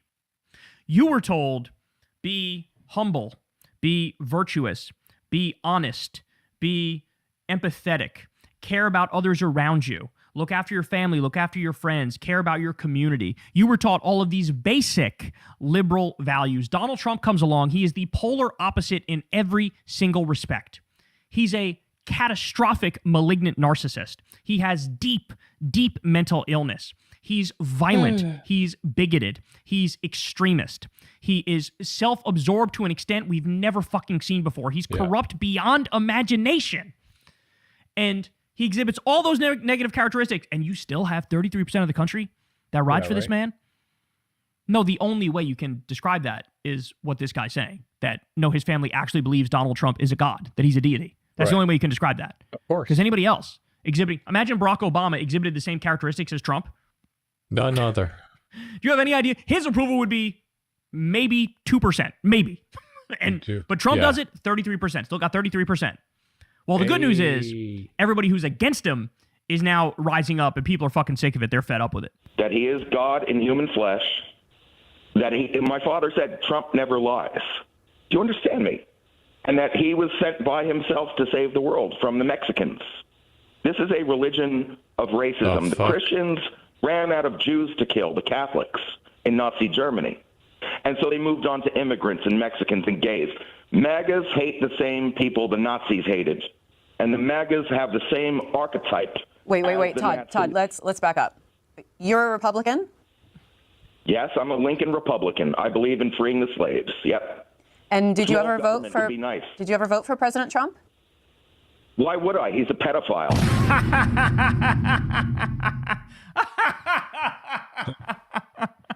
Damn, son, he's going hard in the paint. Trump? Why would I? He's a pedophile. And when you say your family member is your father, do you still have a relationship with them? No, I don't. Well, no, we don't anymore. I don't break bread with the enemy. I don't dine with Nazis and mass murderers like Bill Weldon from Johnson & Johnson. Okay? You got these upper-level Nazis in the cult of Baal. They're all pedophiles, and you know it, running Hollywood and Washington, D.C. as Sodom and Gomorrah. They're all on the same team. You want to talk about Democrats and Republicans? That's all theater. This is a moral issue. It's about good versus evil. Look at her face. She's like, I'm going to go ahead and cut this call off. You see. Here's Bill, Satellite Beach, Florida. Oh, no. Democrat, you're on the air. No, let him rock. I wanted to hear the rest of that. I wanted to hear the rest of that, bro. Oh, my word. Man, I love these fucking C-SPAN calls. I can sit there and listen to this C-SPAN shit all day. But put in the comment section, y'all. Put in the comments. I don't usually ever read comments. I will read the comments here. Put in the comments what's your story with either friends or family members who are in MAGA. I want to know. I want to know what your story is, because I have plenty of MAGA people that are in my extended family. But on top of destroying the entire social safety net, deregulating everything, destroying clean water and clean air, like, we've never seen a wrecking ball this thorough and this severe, and we've never seen anybody this extremely corrupt. So even the line that my extended family has, I don't accept it. But do you guys have stories that are similar to what this guy's saying? That, like, you know, there's that podcast, I don't even want to be around you, right? I don't want to be around you. And that's, like, we're not wrong for that. You know what I'm saying? Like, we're not wrong for that. Like, you know, it is what it is. Like, you can advocate for yourself. You can make... Like I said, we've given you guys a chance. What number is this? Number 666. Because Erica Kirk. Erica Kirk after a heist or something. I'm not sure why she's dressed like Jane. Bank vault contents. Right. It's very Ocean's 11. We just lost Matt Binder. She's got to finish debriefing Solid Snake from his final mission. Yeah, it's very spooky, this monologue that she gives. She's taken over the big chair. Charlie Kirk, her husband, who I'm not sure if people are aware he died. And so now they still got his chair next to her. You can put this up. And she's just in a gamer chair. Is that what's going on here? Oh, no, they still do the show. It's just not with Charlie Kirk. It's like with two of the other TPUSA guys. So this is like a special missive, and she's just sitting in the chair. Well, she's not like you could see the chair on the right there, and she's in a different chair. I don't know. It's for Charlie. Boots and a rifle with a helmet on the rifle. Of course, Instead, it's a podcasting chair, which is appropriate. I say this as a podcaster myself, but here she is with this very, I don't know, disturbing monologue or just weird monologue. This culture we're living in absorbs disagreement as a form of personal betrayal. It turns having an opposing viewpoint into a moral crime worthy of punishment. And here's what I've realized through all of this, truly, having lived through quite literal hell these past 7 months, if you strip someone of their humanity long enough, you will arrive at the chilling conclusion that they don't deserve to exist at all. Every morning I wake up to a new headline lying about me. I have comedians dressing up in whiteface. I have people saying I'm not fit to be CEO, and I have Candace Owens claiming I murdered my... I'm sorry. The Candace Owens thing is, we can get to that in a second. You stepped into the role. Yeah, you're in front of a microphone. Stop complaining. You're getting attention. I do just okay, look. Candace Owens saying you murdered her husband. I can understand you being a little upset about that. I would probably be upset if somebody in a similar situation said that I murdered somebody. But she wanted a list. She wanted a list. And the list is pretty short. The first two are Drewski in whiteface and a wig. And then the other one was... I'm not fit to be CEO. Which, girl, I don't know. I mean, maybe look inward. I seem to be complaining about the pressures of it quite a lot. Yeah. Yeah. But also, who so said hard. that she can't be a CEO? Her husband, who was constantly preaching that women should be at home and letting the man do the work. I mean, this is something her own deceased husband preached. He's the one who said she couldn't be CEO. Interesting. We are supposed to forget about all that. He is a patron saint, Binder. Yes. To a new headline lying about me. Every day I have wake up. comedians dressing up in whiteface. I have people saying I'm not fit to be CEO, and I have Candace Owens claiming I murdered my husband. I And murdered the my list husband. goes on and on and on. And on. Oh, Why don't you poor list it then? Go on vacation. I don't know. Start sending. Yeah, exactly. Start. There is a serious Do better with your epidemic of propaganda. dehumanization. I'm getting borked. All right, chat.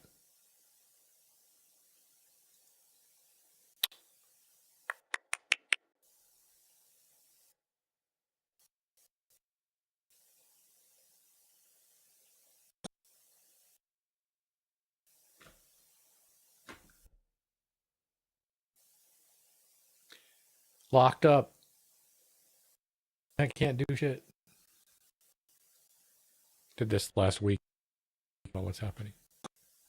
Plaguing. Hey, babe.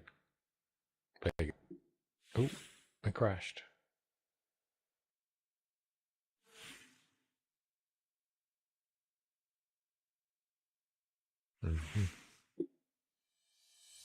See how you are.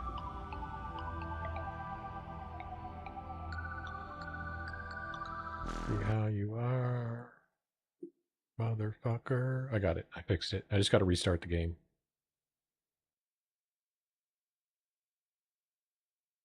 There we go. What number is this? Number 66. Her own deceased husband preached. He's the one who said she couldn't be CEO. We are supposed to forget about all that. He is a patron saint, Binder. Yeah, Matt Bender. What are you talking about? To a new headline lying about me. How dare you, Matt Bender? I have comedians dressing up in whiteface. Oh, whiteface. I have people saying I'm not fit to be CEO, and I have Candace Owens claiming I murdered my husband. And the list goes on and on and on. Why don't you list it then? Go on vacation. I don't know. Yeah. There is a serious epidemic of dehumanization plaguing this country. Really? The most unthinkable tragedies have now become commonplace in our daily headlines, and yet the media finds a way to conveniently explain away violence. That's her husband. This is what we're up against. This is what we're up against. Wait, violence.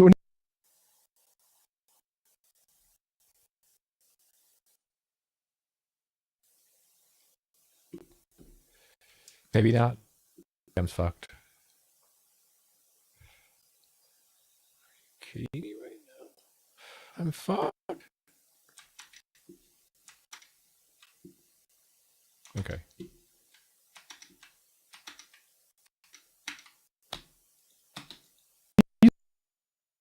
Yes, just got done.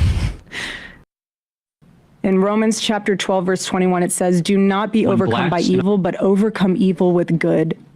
And this is why my husband created Turning Point USA, so we could have civil discourse and debate and open dialogue, because when we stop talking to each other, bad things happen. I am choosing to fight for America, for my children, for your children, and for our humanity, because we all need to do our part. And by the grace of God, we will succeed, and America will remain what she was always called to be, a shining city on a hill, a light to the world. Oh my God. So let me give you a perfect example of how it's done. Please do. My husband did it best and left us the blueprint on how to have uncomfortable conversations with those who disagree. A certain skin color. Now buckle up, everybody. Your own summertime celebration. Are there no acting coaches in Arizona? Yeah, I guess. I mean, no, she's got to go to. She's doing a Candace impression. That delivery, like, I'm actually thinking like this. Well, I mean, you can tell it's the Candace stuff has really gotten under her skin. You can tell by her outfit. She's really upset. She's been forced to work as a caterer. All right. Well, I have no commentary on that except to say that girl's nuts. That It's woman's super nuts. bizarre. And I just think she's responding to things that most people aren't really saying, because after the shooting at the White House Correspondents Association, videos going around of like Erica Kirk crying and maybe signaling to people. So of course the conspiracy people were like, oh, obviously she was in on it. Like 2 fake shootings. I mean, come on, whatever. Yeah. Right. But I don't think this is the way to disabuse people of those beliefs, right? It just comes across as incredibly suspicious, especially when you dress like you're a member of the Rhythm Nation, just like coming out there. And and that's what Candace said, because Candace has already responded to this particular thing. And I will say, I thought Charlie Kirk started TPUSA to make like Trayvon Martin jokes. Like to put Trayvon Martin's face over like the awkward penguin meme from 12 years ago and go like no angel or whatever. Yeah, it's and the way that she stares into the camera with such ferocity. I think that she might want to, just soften relax it up a little bit. Yeah, just soften it up a little bit. Relax, girl. You don't need to run the organization. Right. But this is a mutually beneficial thing for Candace Owens and Erica Kirk, as she pretends to be the victim of rhetoric. Obviously, her husband dying is awful, but like as she pretends to be the victim, they are just playing out this soap opera for everybody to see, because TPUSA was never about the exchange of ideas. It was about promoting hate and propaganda. And right now, the right is kind of in shambles because the dear leader is so deeply unpopular that they are capitalizing on their platforms with drama. And everybody loves to see 2 women fighting. Just watch Real Housewives and you'll understand why people like it. Although I get sentimental about them and start to have like loving feelings for them and appreciate sometimes the scenes where they're nice to each other more. And everyone that I know says that's very stupid. But most people seem to like the drama of those shows. So the talent gap between this beef is insane, though. Yeah, I know. It's like so wild. It really is like the Harlem Globetrotters, and that's Candace Owens. But you have to wonder, do you think Erica Kirk thinks she's doing well when like she comes dressed like this? Do you think that she thinks that she's doing the right thing? I don't know how you could. Well, everybody around her is probably just a yes man. Yeah. Because they just want to keep trying to print money. Yeah, I'd be like, can't you just pick up any random thing out of your wardrobe rather than looking like... Well, she's on her way to kill Candace, maybe. Yeah. She pulls down a balaclava. Yeah. And I'm right outside your house. Bitch. Cat burglar. Balaclava. Ostentatious says, Emma, you can't play Erica Kirk without playing Jennifer's response. I haven't seen Jennifer's response Empire and DK. yet. Welch, I guess. To Candace. Or I mean to Erica. Midwest Mailman, are we sure Candace and Erica aren't collaborating behind the scenes to create controversy for mutual views and attention? No, we're not sure. They They famously had a meeting early on last year when this was all kicking off. And Candace Owens wasn't transparent about what was happening in that 3-hour meeting. And for the briefest of moments, some of her audience was like, are we getting played here? And Right. I think that's all gone now. Tayshu, Erica Kirk is the 21st century Lucille Bluth. Lucille Bluth is funny. Yeah, I don't see it. Ramona Frankenstein, Erica Kirk dressed like her future husband is going to ask her if she ever once said thank you to the president. I don't get it. Great Escape Scrounger. Erica Kirk, the most aggrieved woman in the world. I don't always drink, but when I do, I drink organic, all organic liberal tears. Turlet, she's dressed like a sniper. Well, maybe she had. Maybe TPUSA isn't a bunch of yes men, and maybe she had to break into the studio. Yeah, right. No, it's like it's immersion therapy. Sometimes you have to embody what you're afraid of, and so like with all of these traumatic incidents in her life, they've just like you just gotta dress like a sniper from now on. Just like you'll feel a lot more confident. You are the shooter, Erica. You are the shooter. Hey folks, don't forget to hit the subscribe button and check out our daily show. We do it every day at 12 p.m. Eastern for about 2.5 hours. We even take phone calls. You should check.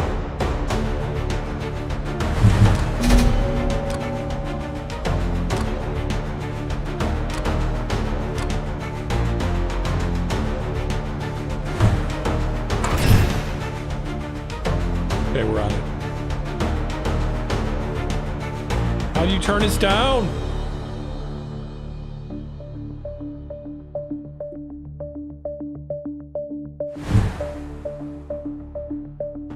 Who am I fighting?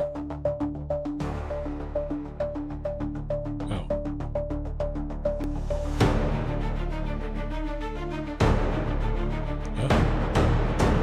I can't use it.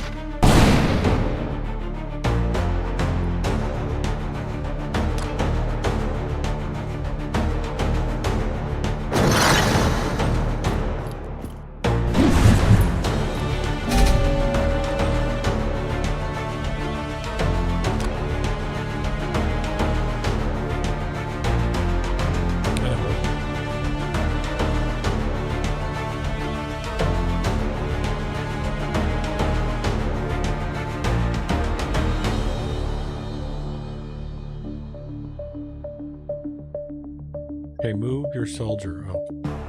No? Oh. How do I move? Okay.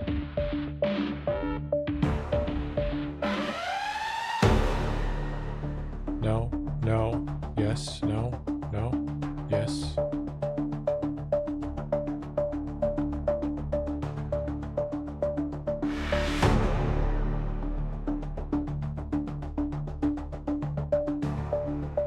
Can I move my soldier?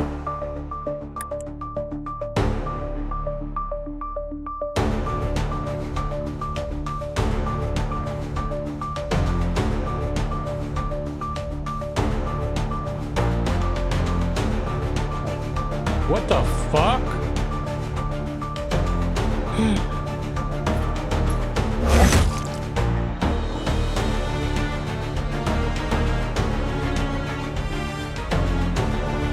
Okay, spawn an eye on the second column. Thank you here.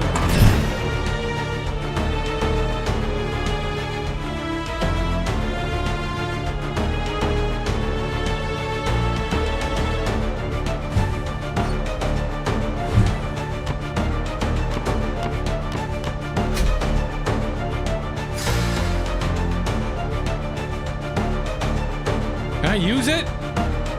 Use. Let's use it. Hold my button. What do I do? Enter.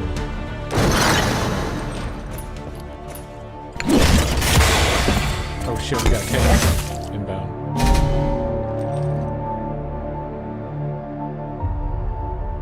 Okay. Move your soldier to capture that thug. Okay. Capture, bitch. Oh, okay.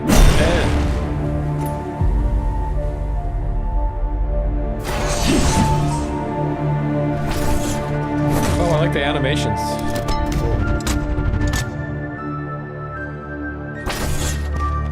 This is a Tau Ceti approved game. Yes. Yeah, fuck politics. I'm done. I'm too tired today.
Capture that bitch.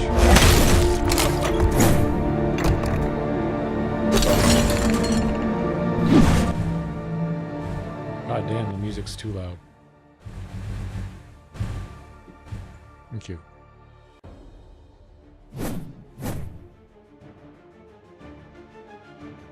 Okay, now what? Kill it. Intern. Courage 100. I'm done. I lose. That's it. Game over. 5x.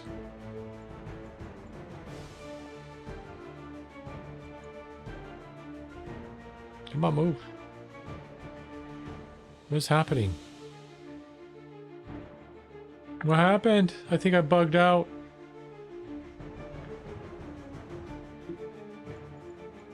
Oh no, it bugged out, boys.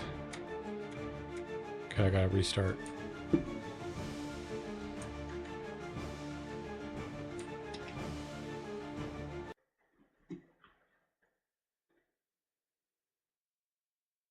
Just when I was starting to have fun.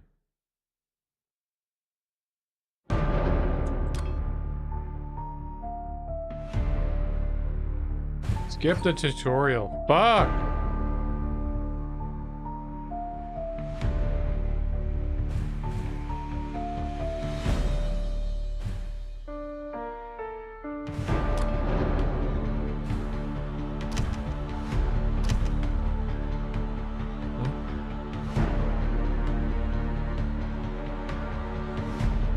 Okay, sure, whatever.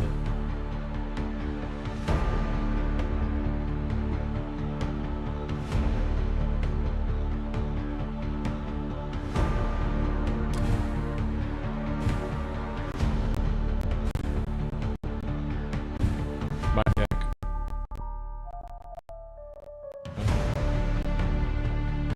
Okay.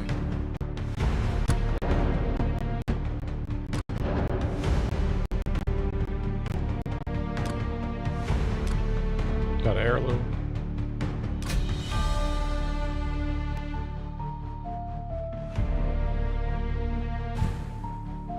bleed. Okay. Fuck the tutorial.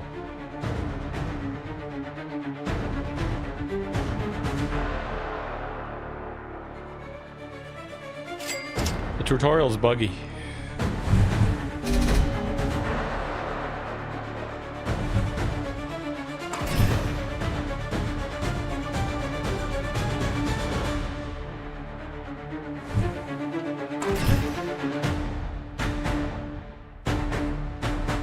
Fucking stud. That's right.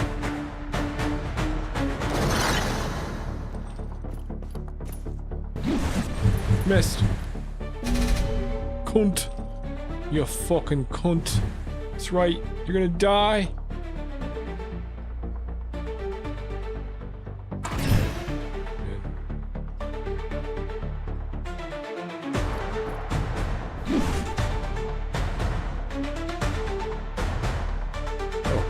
I should have done that. Get him!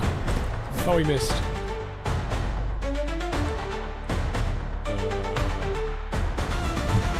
Oh no, we don't want to use that.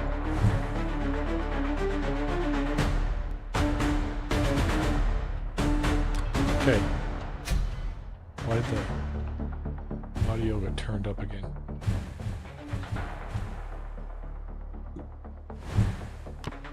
Okay, what am I doing? Intern. Some actions are available. Fuck it. Use it all.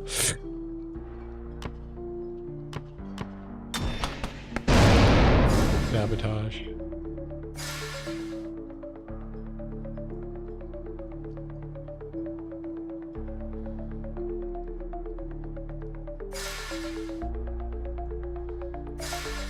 Barbed wire? Oh, I don't have any.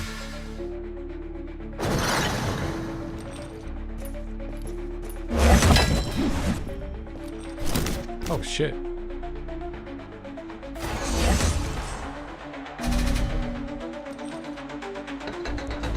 Defeat.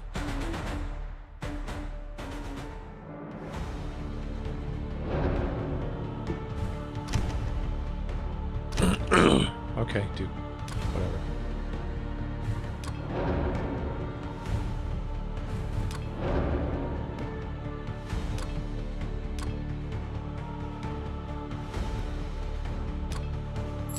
What?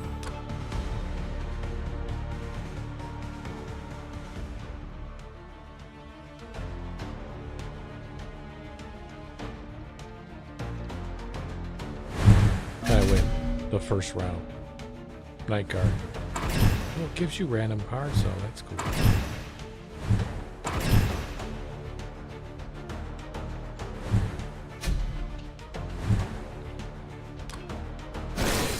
Bleed, bitch. He's bleeding. You missed. Backstab, bitch. Okay. Yeah, fucking go here. And then one more turn. Enter. No way, I got one more? Huh? What do I gotta do? Okay. Well, I can't do that. Huh? Oh, maybe I can move on. Oh, big guy. Look at this guy. Look at this beautiful man. Oh. Check him out. Hey. I like this faction.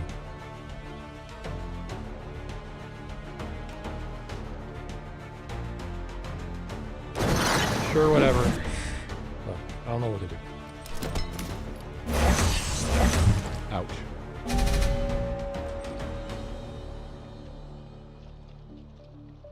Oh. What the fuck back here, bitch?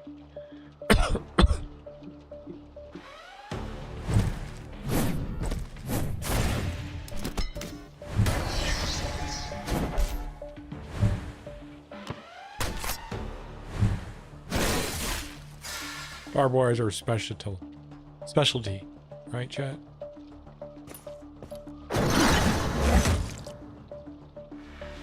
Oh, they just auto attack. Right?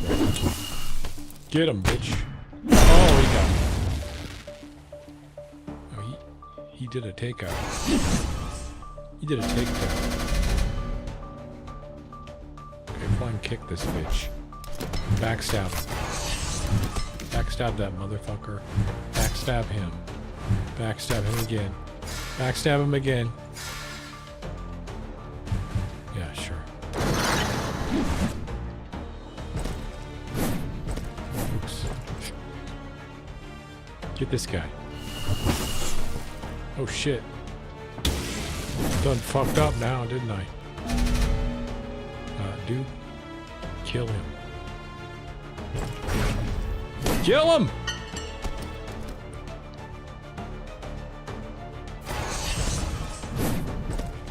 What are you doing, bitch? Backstab him. Blind kick him.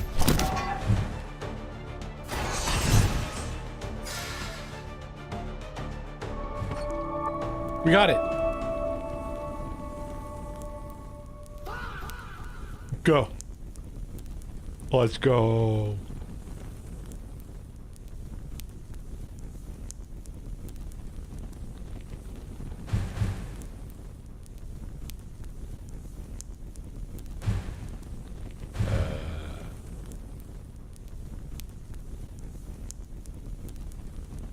Huh?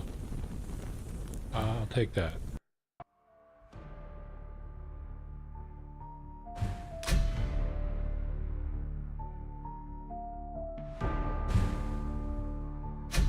Ooh, should've got the priest. Shit. What is this?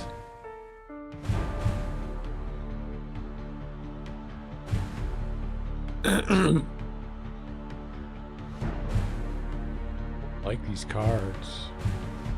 Okay, we'll take it. Reroll. Okay. Oh, you put them on those. Cool. Okay, back. Guilds. That's training grounds.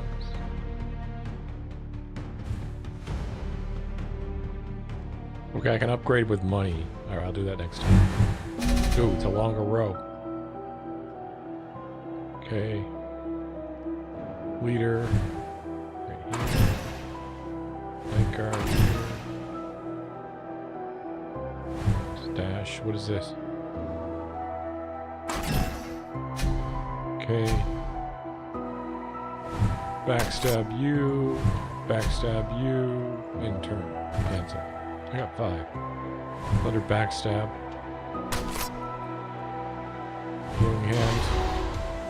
Don't need it.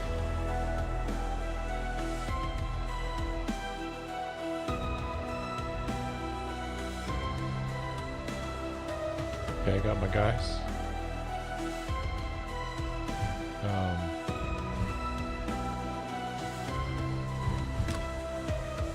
Got 13 cards, okay. I see. Now what? Can I modify those? What? No, I just look at them, right? Okay.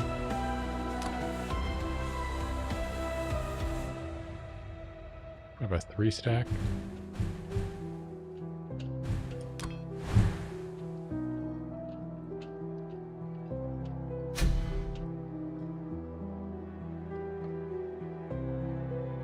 Okay, in turn, yeah, sure.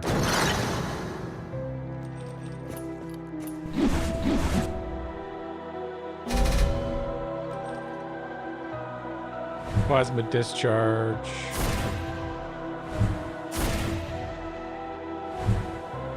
Yeah, we want this guy on the board.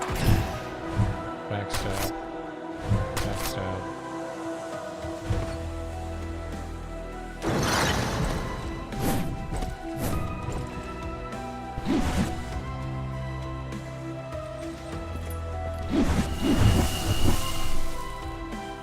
We're teleporting in. Oh no. Okay, bleed. Is good. Hidden blade. Flying kick.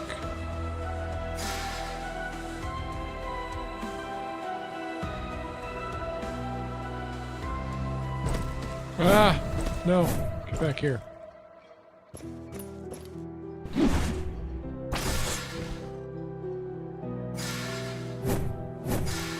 How did you have flying kick?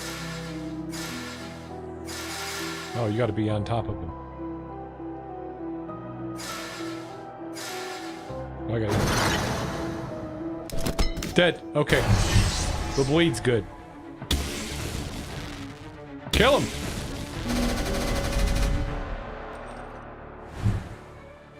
Nope.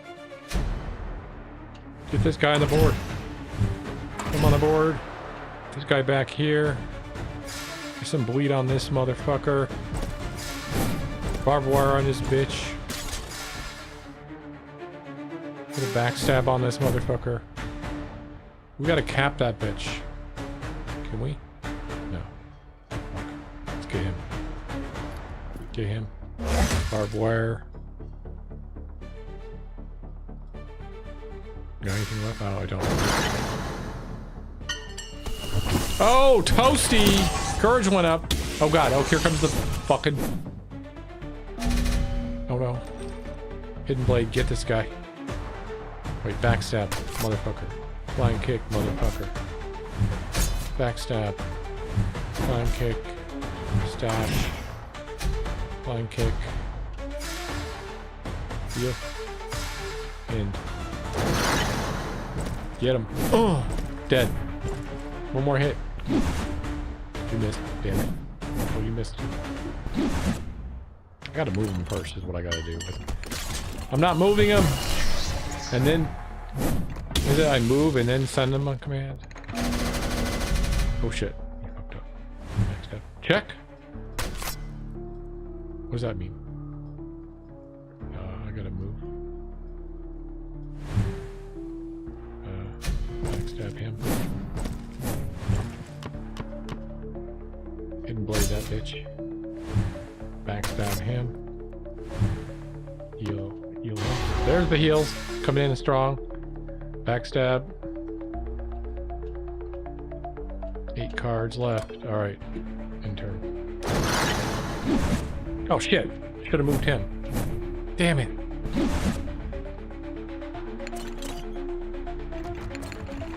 Oh no, I'm dead. Ah! Oh! Fucking pirate. Oh, you're dead, bitch. You're next. We're gonna die. Flying kick this motherfucker. Backstab that motherfucker. Flash that motherfucker. Heal that motherfucker. Oh shit. Barbed wire this motherfucker. Okay.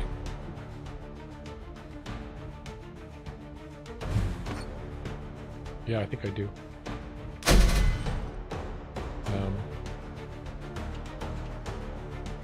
Healing. Fifth. Stash. Other hand. Barbed wire this guy. Yep. Flying kick this guy. Backstab that guy.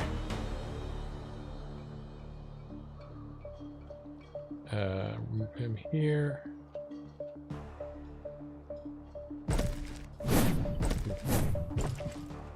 Forgetting.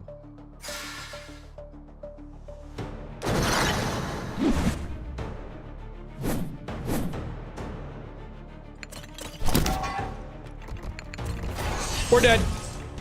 It's over.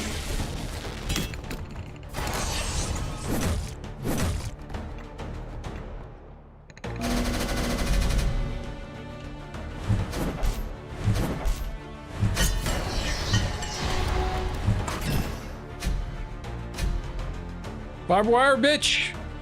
Ooh. Barbed wire. Oh, fuck, he only attacks forward? You know what? Get back here. Oh, fuck. Rude. Can I not move anywhere? Hate that.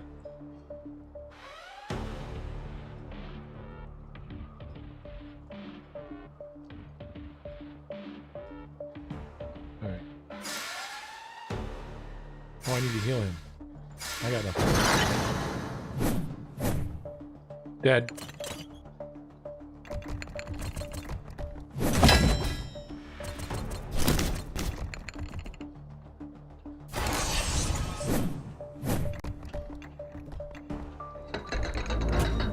Fuck you.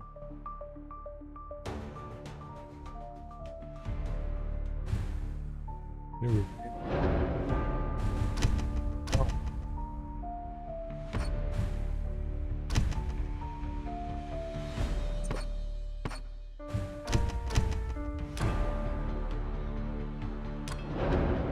Oh no, what?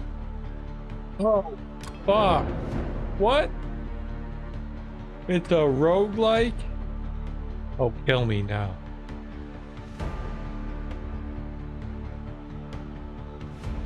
This is dang bro. It's gonna be different, right? That's gonna be good. Yep, everything's different.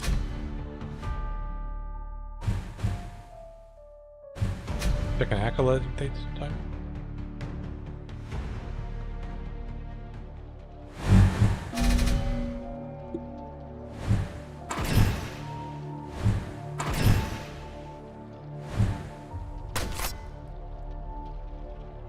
Brain. This card causes weak units with weak take 50% damage from each unit. Okay, weak. Flying kick. Don't use that.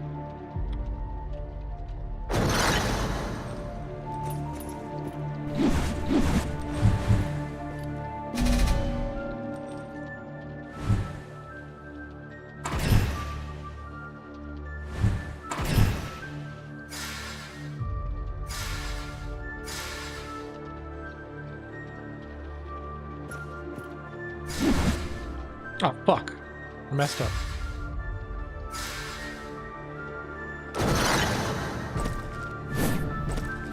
No. Kill this guy. Oh, he shielded. Fuck!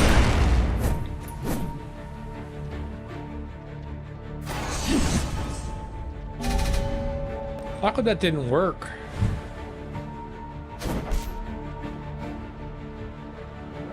I gotta move.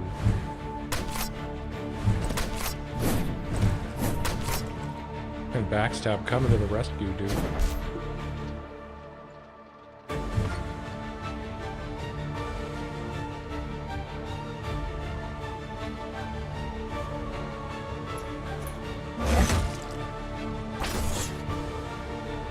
Oh, he's cool. Oh shit. He's dead. Why is he dead?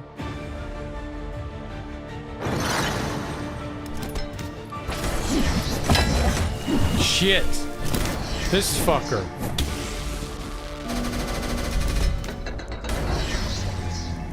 Oh, he's like the rook. I mean the knight. Fuck. Fuck.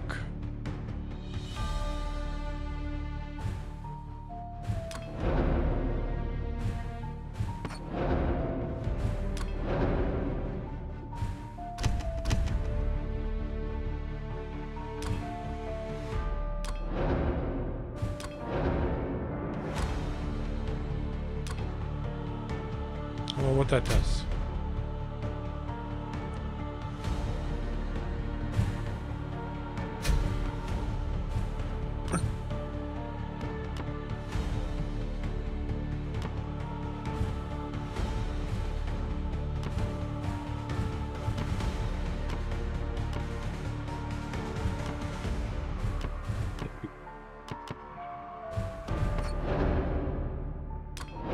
Battle? Christ.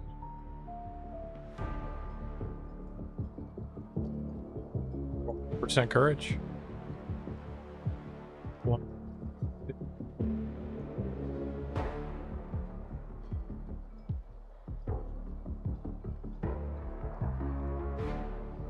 Christ killer.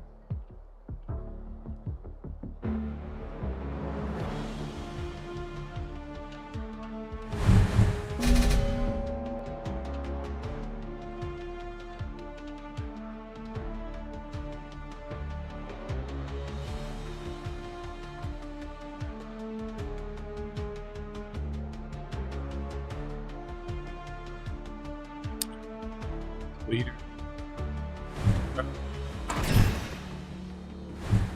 Backstab. Shield. No. Backstab. Backstab. Backstab. Shield.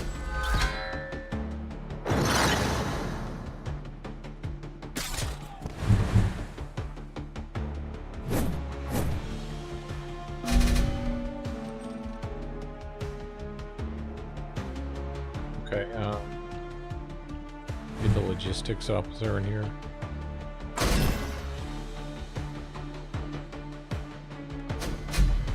Nice. Hidden blade this bitch. Put this guy in. Shield him. Him. Oh no. No! What? Undo, undo. Redo turn. Oh. No. Don't move there, bitch. Oh, thank you. There. No, you're dead. Can't move there either. Fuck. What is the trick? Backstab him. Backstab him. Backstab.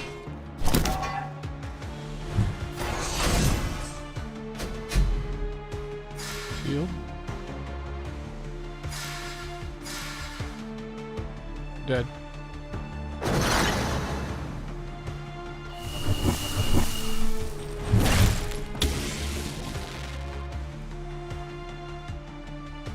Diabolical! What is that combo?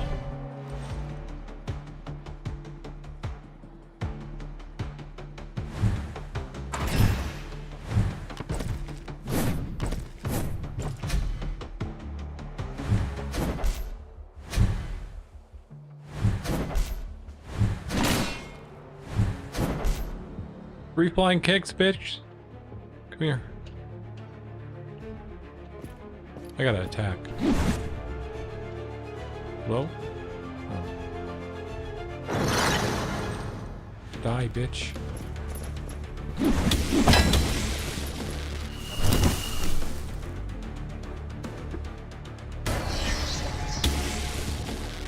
What is this, extra hard mode? Jesus Christ.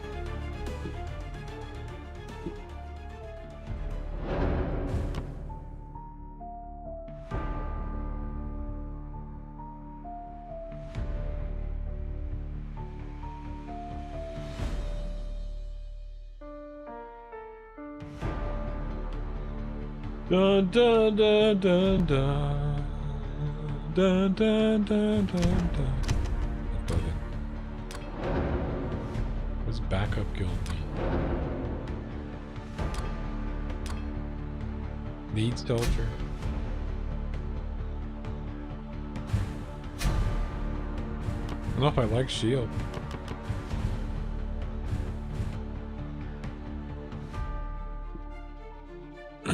I got forward for the first time. Fuck.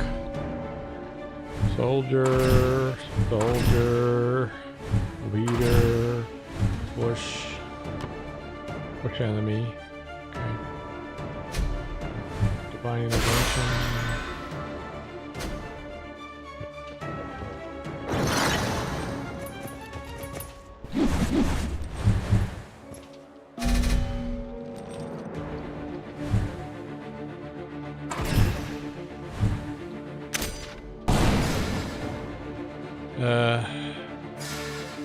Barbed wire.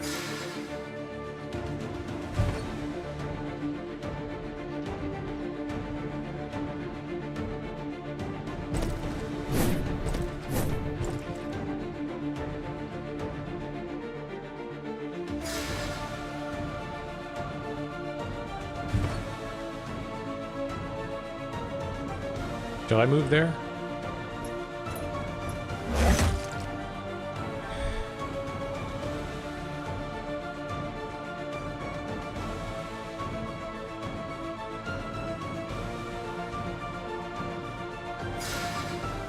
Barbed wire that bitch.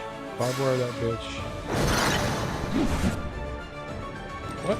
Am I attacking myself? Get the fuck out of there!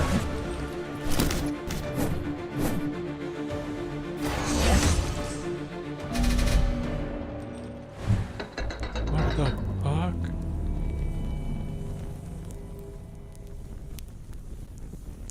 Chat.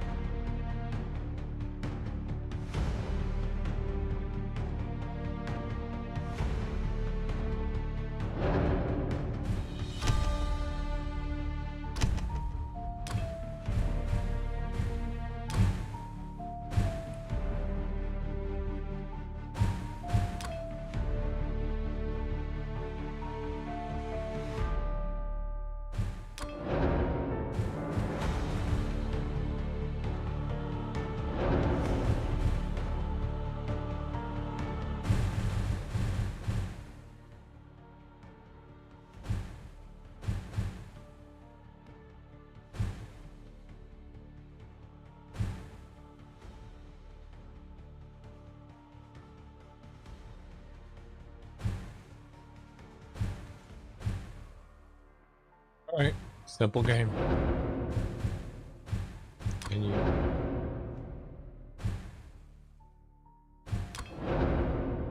Oh, the difficulty is 1. I suck. What am I doing wrong?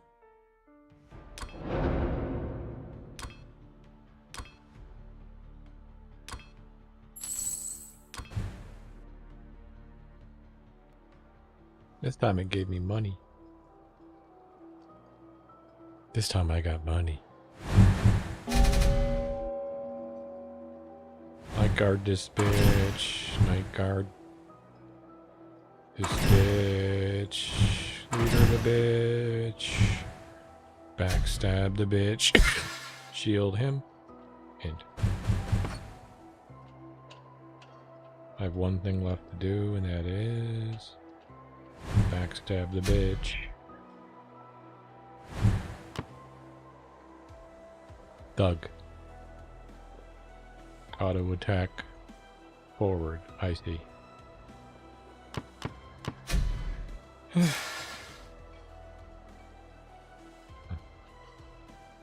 Auto attack forward. Auto attack forward.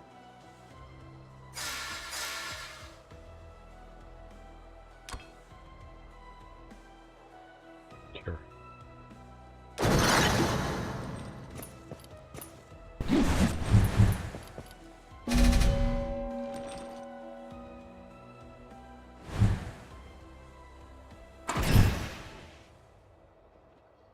I like the bleed.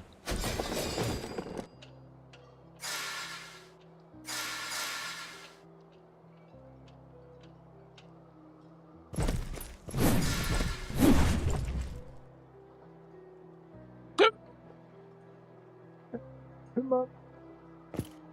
Back, baby.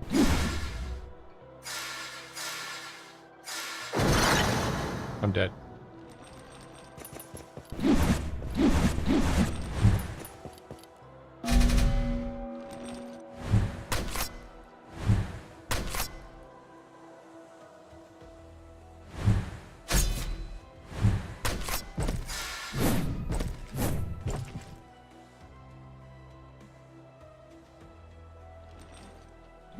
The fuck? Get him! Fuck him up! Okay, that's what I'm not doing.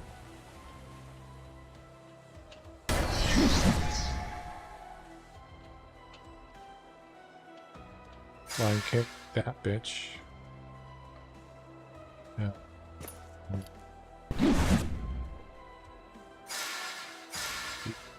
This guy, line kick. And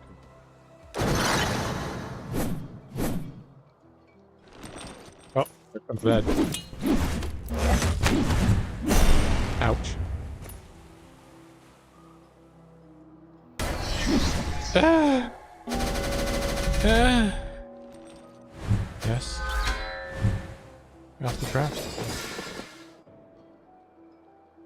Yes.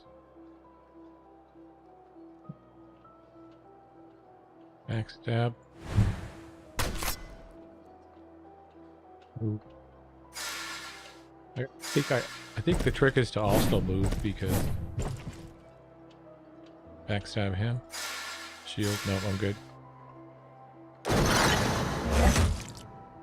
Done. Done. I'm good.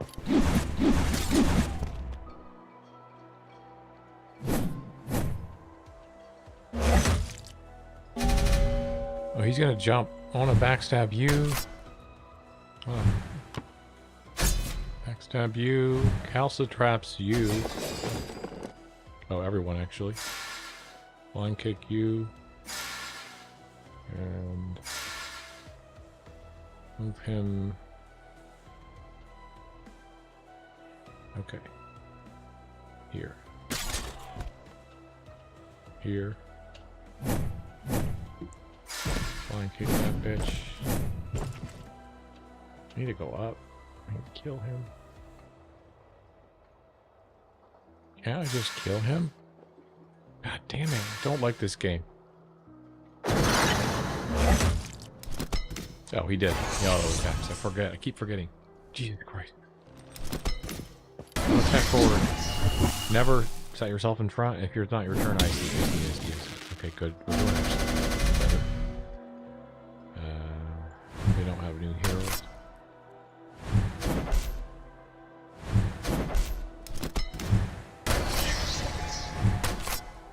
Okay, guys. Here comes the teleport. Okay. Go over here. I'm going up.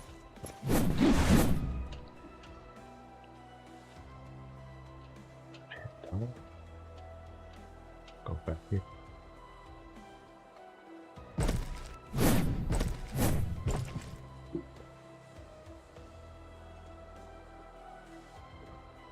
More like lanes, I guess, huh? I see. I get it now. Fuck you. What? How dare you?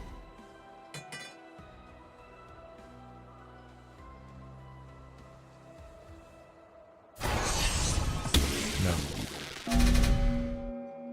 Fuck you.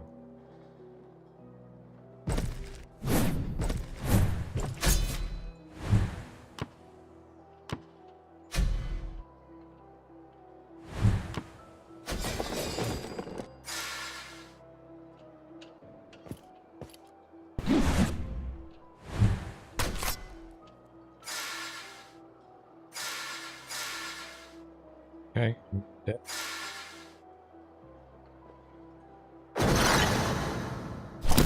Dead. Oh shit. Uh-huh.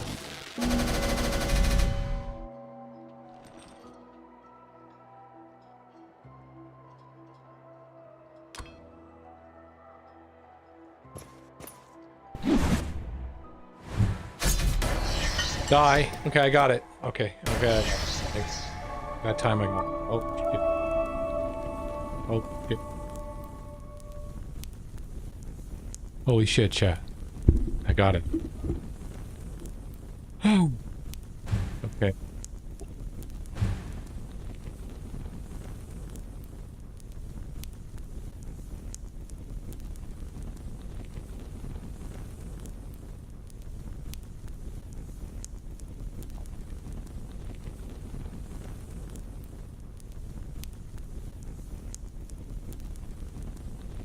Do this. There we go. I'm not yelling into my mic right now. Deals 10. Deals 15. I need this. Gills.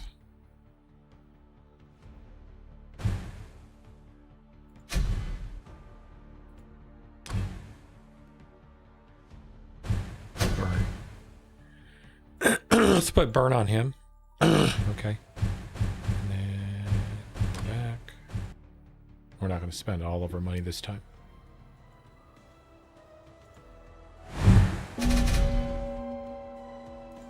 Night God.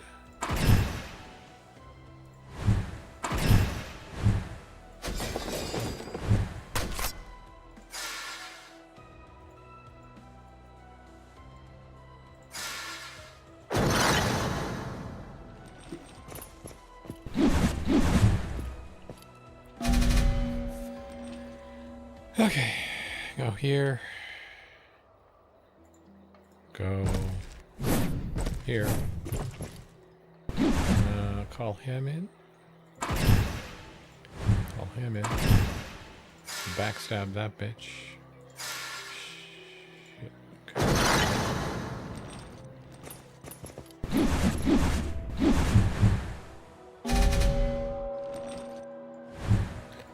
Line kick that bitch. Cyclops backstab. Backstab. Exhaust. Flying kick. No, I'm gonna move him back here. Move him up. He's gonna kill me. It's okay. Moving up. Okay, they're gonna teleport.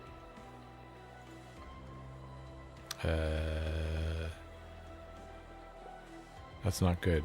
See, the red is bad. Yeah, I'm good. See that?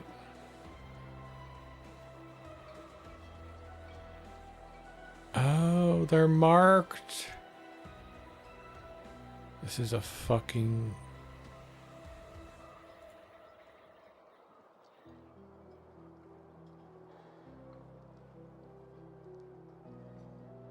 Oh, he's gonna fight.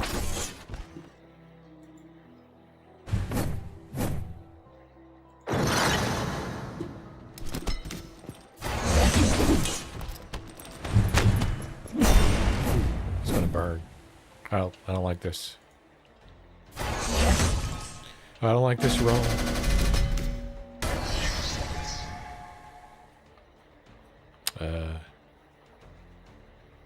Two waves left. Shield my guy. Calcitrops. Exploit weakness. Gonna jump back here. Don't want to get attacked. Backstab this motherfucker. Okay. Move him over here. Move him up.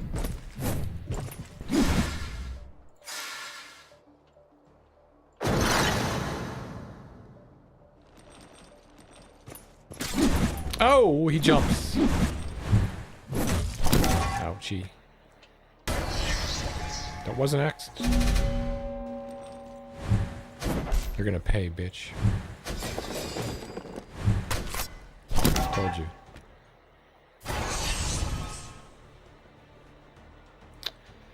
Gotta move up. Over. Backstab.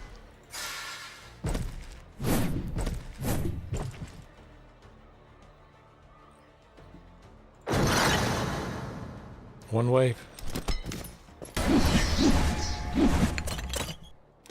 Here comes the bitch. Shield this guy. Line kick this guy.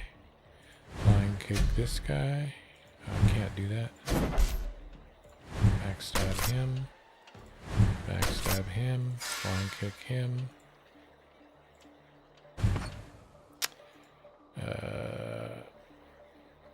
I should move up, yeah. Sure. Good call. That's bad. See? Okay, in turn.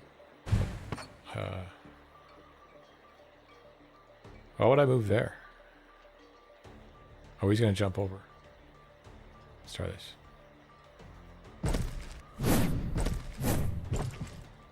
I need another fucking hero. Jesus Christ. Okay, well, here goes. Oh, they got magicked. Nothing, nothing, nothing, nothing. Okay, here comes fucking bitch. Okay, I'm dead. No, I'm not, actually. Calcitrops on you.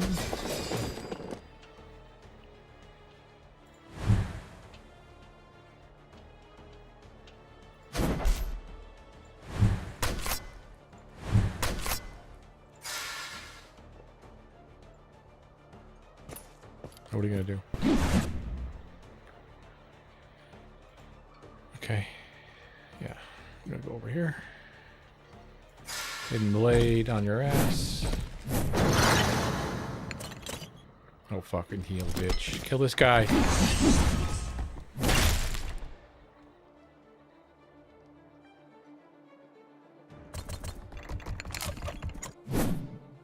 You missed. You big ass lug. Oh no! Hey! Oh, I got him.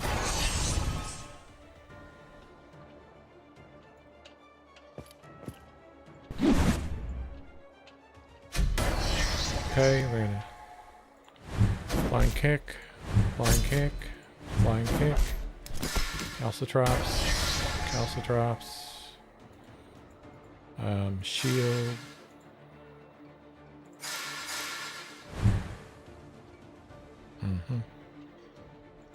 Yeah, for sure. In turn. Wait, we got one more thing there. Oh yeah, move him over here. No one on the lane. Haha.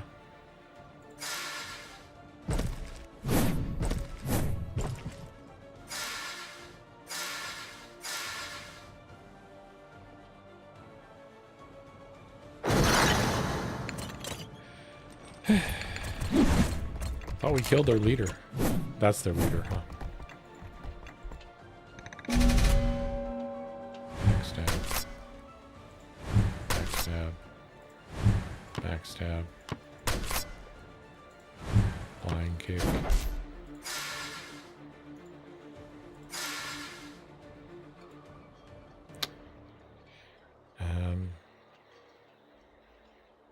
Yeah, what are you gonna do about it, bitch?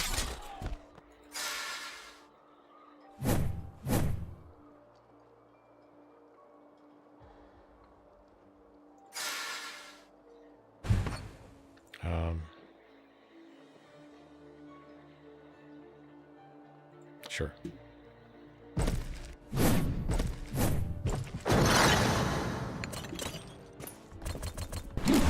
Ouch. Ouch.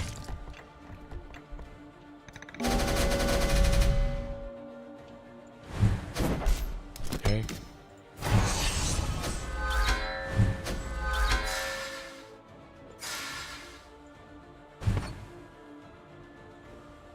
Okay.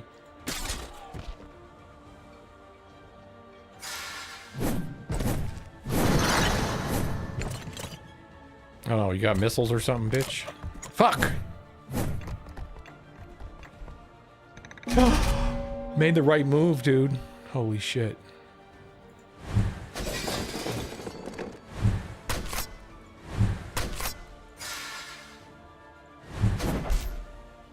Okay, what do we do now? Here. And here.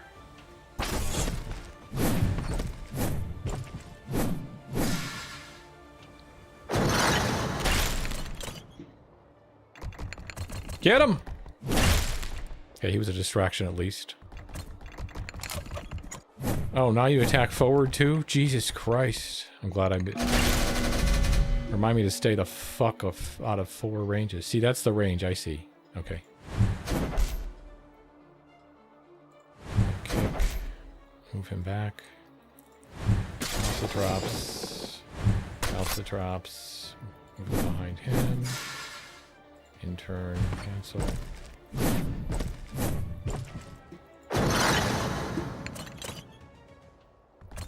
Kill him.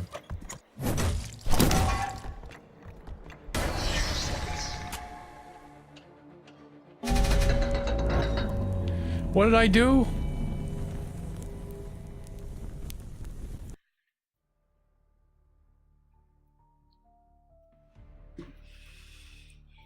Rebellion squandered. Fuck. Got 15. 6 bladdles. Score 25. Oh. Oh. No. Can't. Alright, chat. It's time for me to hit up Marathon. Confirm, exit. It's good. It's a pretty good game. That could be good. I'm starting to get it. Get the idea anyway. I kind of get the idea, you know. It's kind of cool. Yeah. Kind of cool. Kind of cool.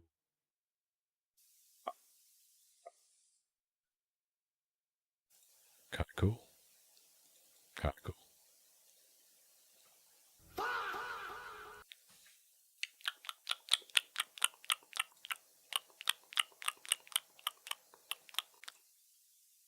Yeah, I don't want you to hear that noise.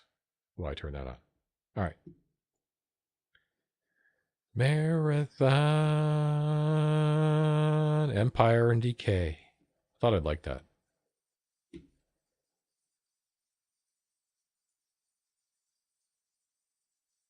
There's also that other Zelda one, but I need maps for it.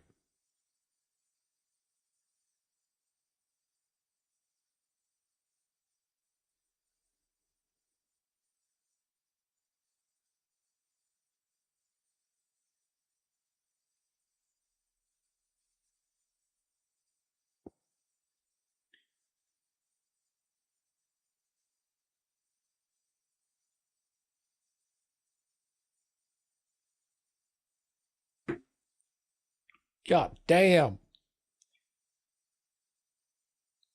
Fucking Michelle Pfeiffer for her age.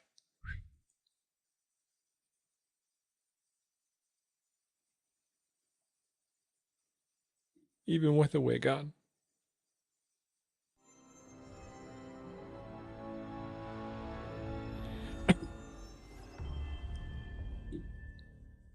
Yeah, baby. Can I get a free run to the marathon? I think that's up. I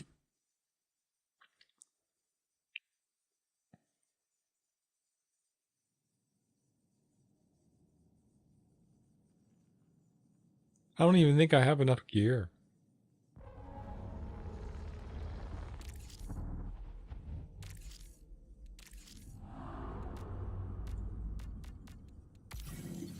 Oh shit.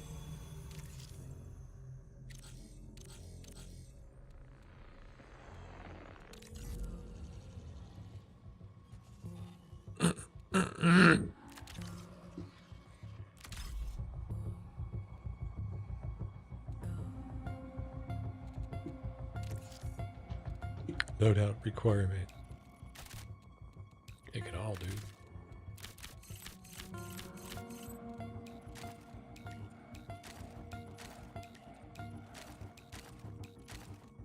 All right.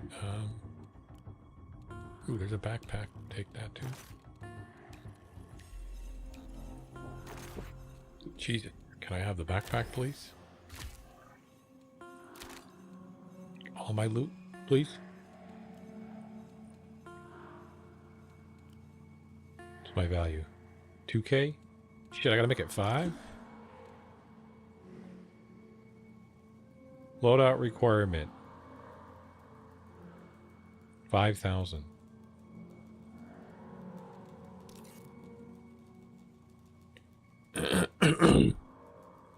Okay, what do I load up then? I don't understand. How do I make 5,000? It doesn't include anything. Like, my gun literally has to be... Shit. Does that include this?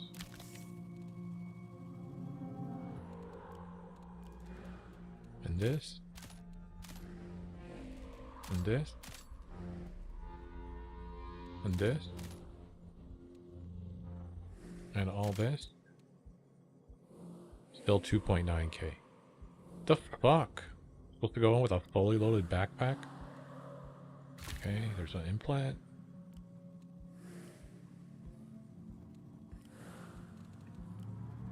Okay, so literally it's it, right?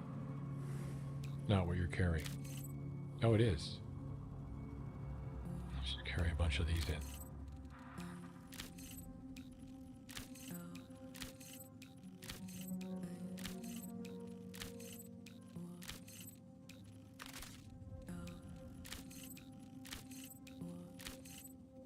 So what? They just... All you need to do is load up and unload. They just literally want you to unload. Okay, fine.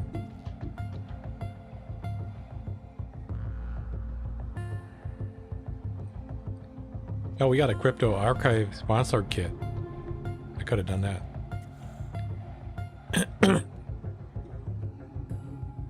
Maybe I'll do that instead. Can I do that?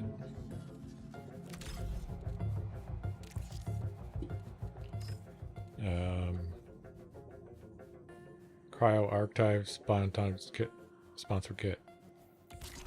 Okay. That means I can go in. There we go. That's cool. I dig that. Okay, that's thank you. Thank you, Marathon. That is cool. One free one a week.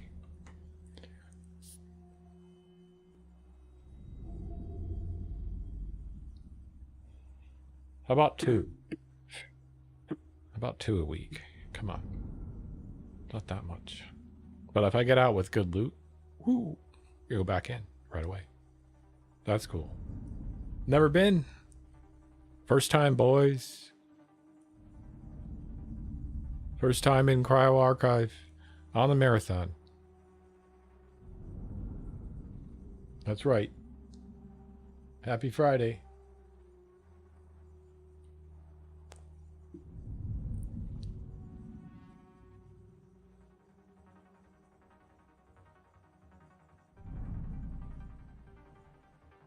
I got a crew with me.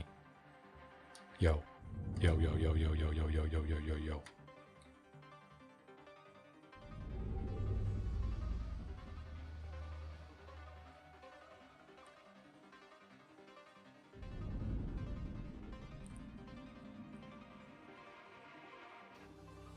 Loading!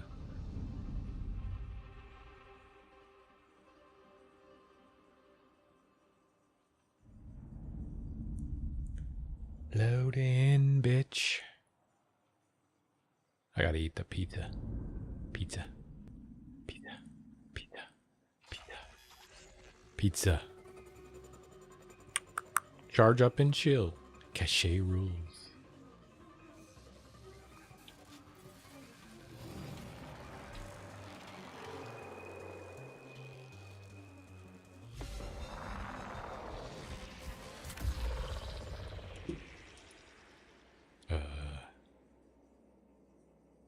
Hello.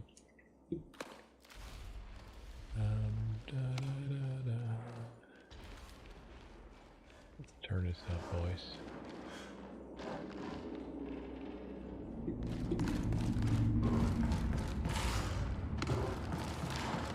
Check.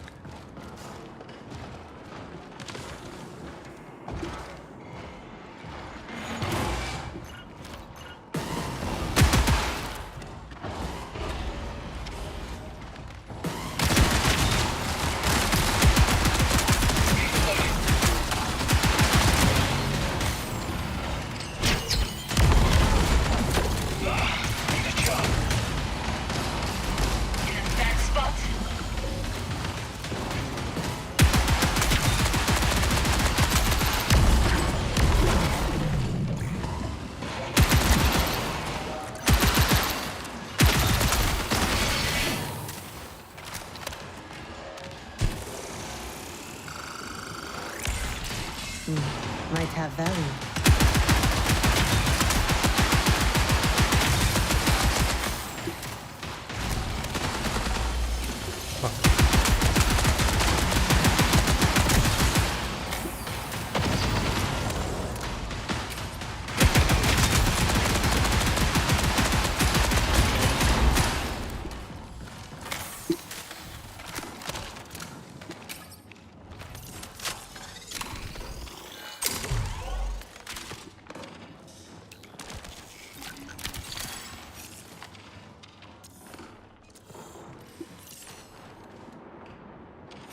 What is the sponsor kit? Holy shit. Sick.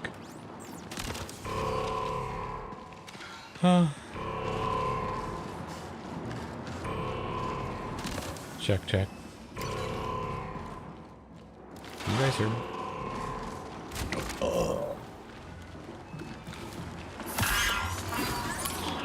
Let's get patched up. Thank you.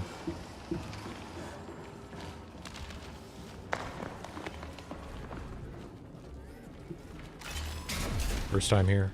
Don't know what I'm doing. Wait.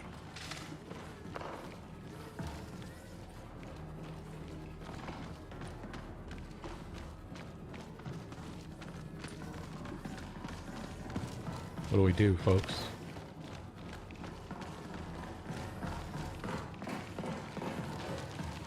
Oh, this is sick as fuck, bro. Is it the red door?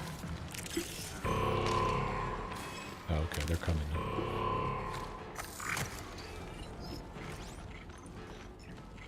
Oh, you know what? I should do this. Yep. Yeah.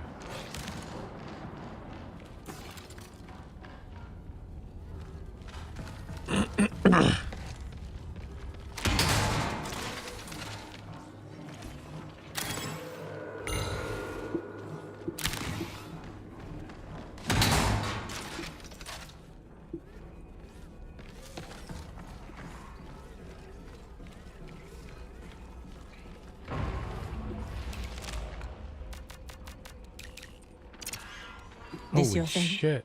Med drone out.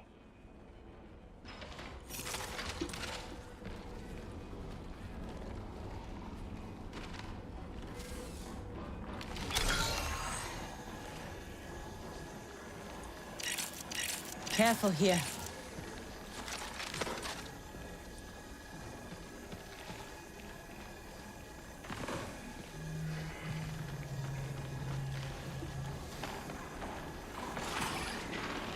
Fill your ammo.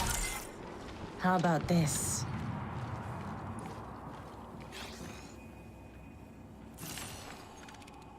Oh, holy shit. Look at this. Let me go here. Here.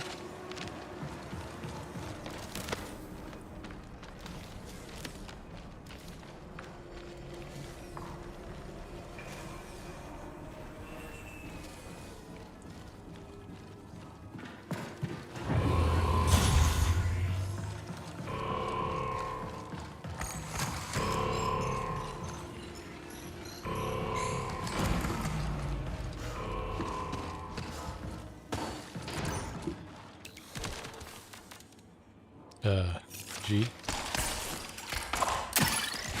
Ammo crate on me.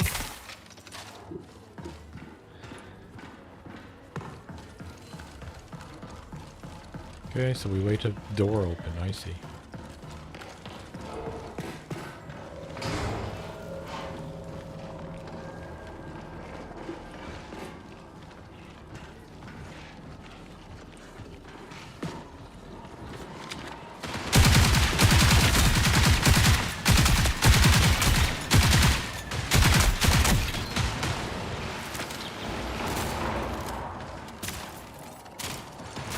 Thing have a shield on it?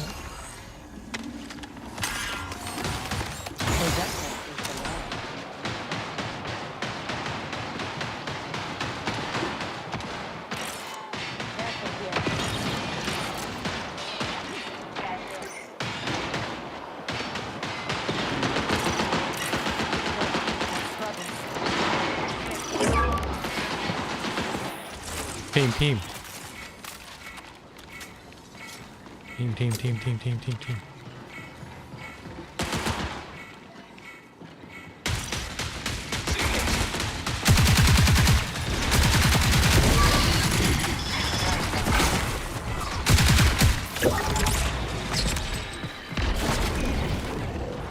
Nice. Oh shit, dude.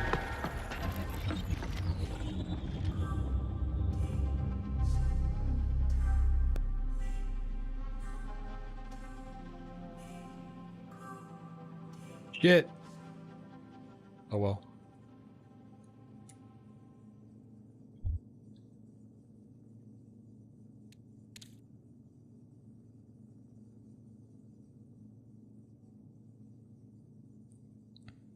Don't know the map at all. First time. All right, folks. I gotta go. It's real late. Tired as fuck. Bye.